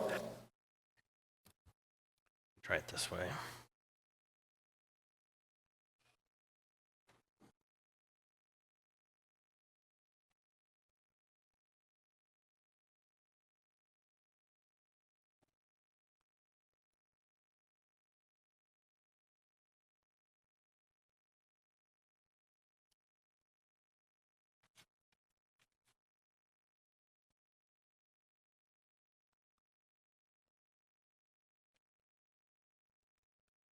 Hello, can you hear me? All right. Good evening, Mr. De Silva. You're on with the Anchorage Assembly. You're signed up for audience participation. Please state your name, what part of town you're from. You'll have 3 minutes. Perfect. Thank you so much. Hi there. My name is Sean De Silva. I'm the co-owner of a business that's in the city of Alaska called Fat Boy Vapors. And a number of years ago, the council there added a significant wholesale tax to everything that we purchase. Based on the amount of dollars that we've sent in just to the city, which I would tell you at this point is probably well over $400,000 in the last 3.5 years. I would just like to know from the council where this tobacco tax money is going, or I should say the vapor tax money is going. Are you using it for smoking cessation programs?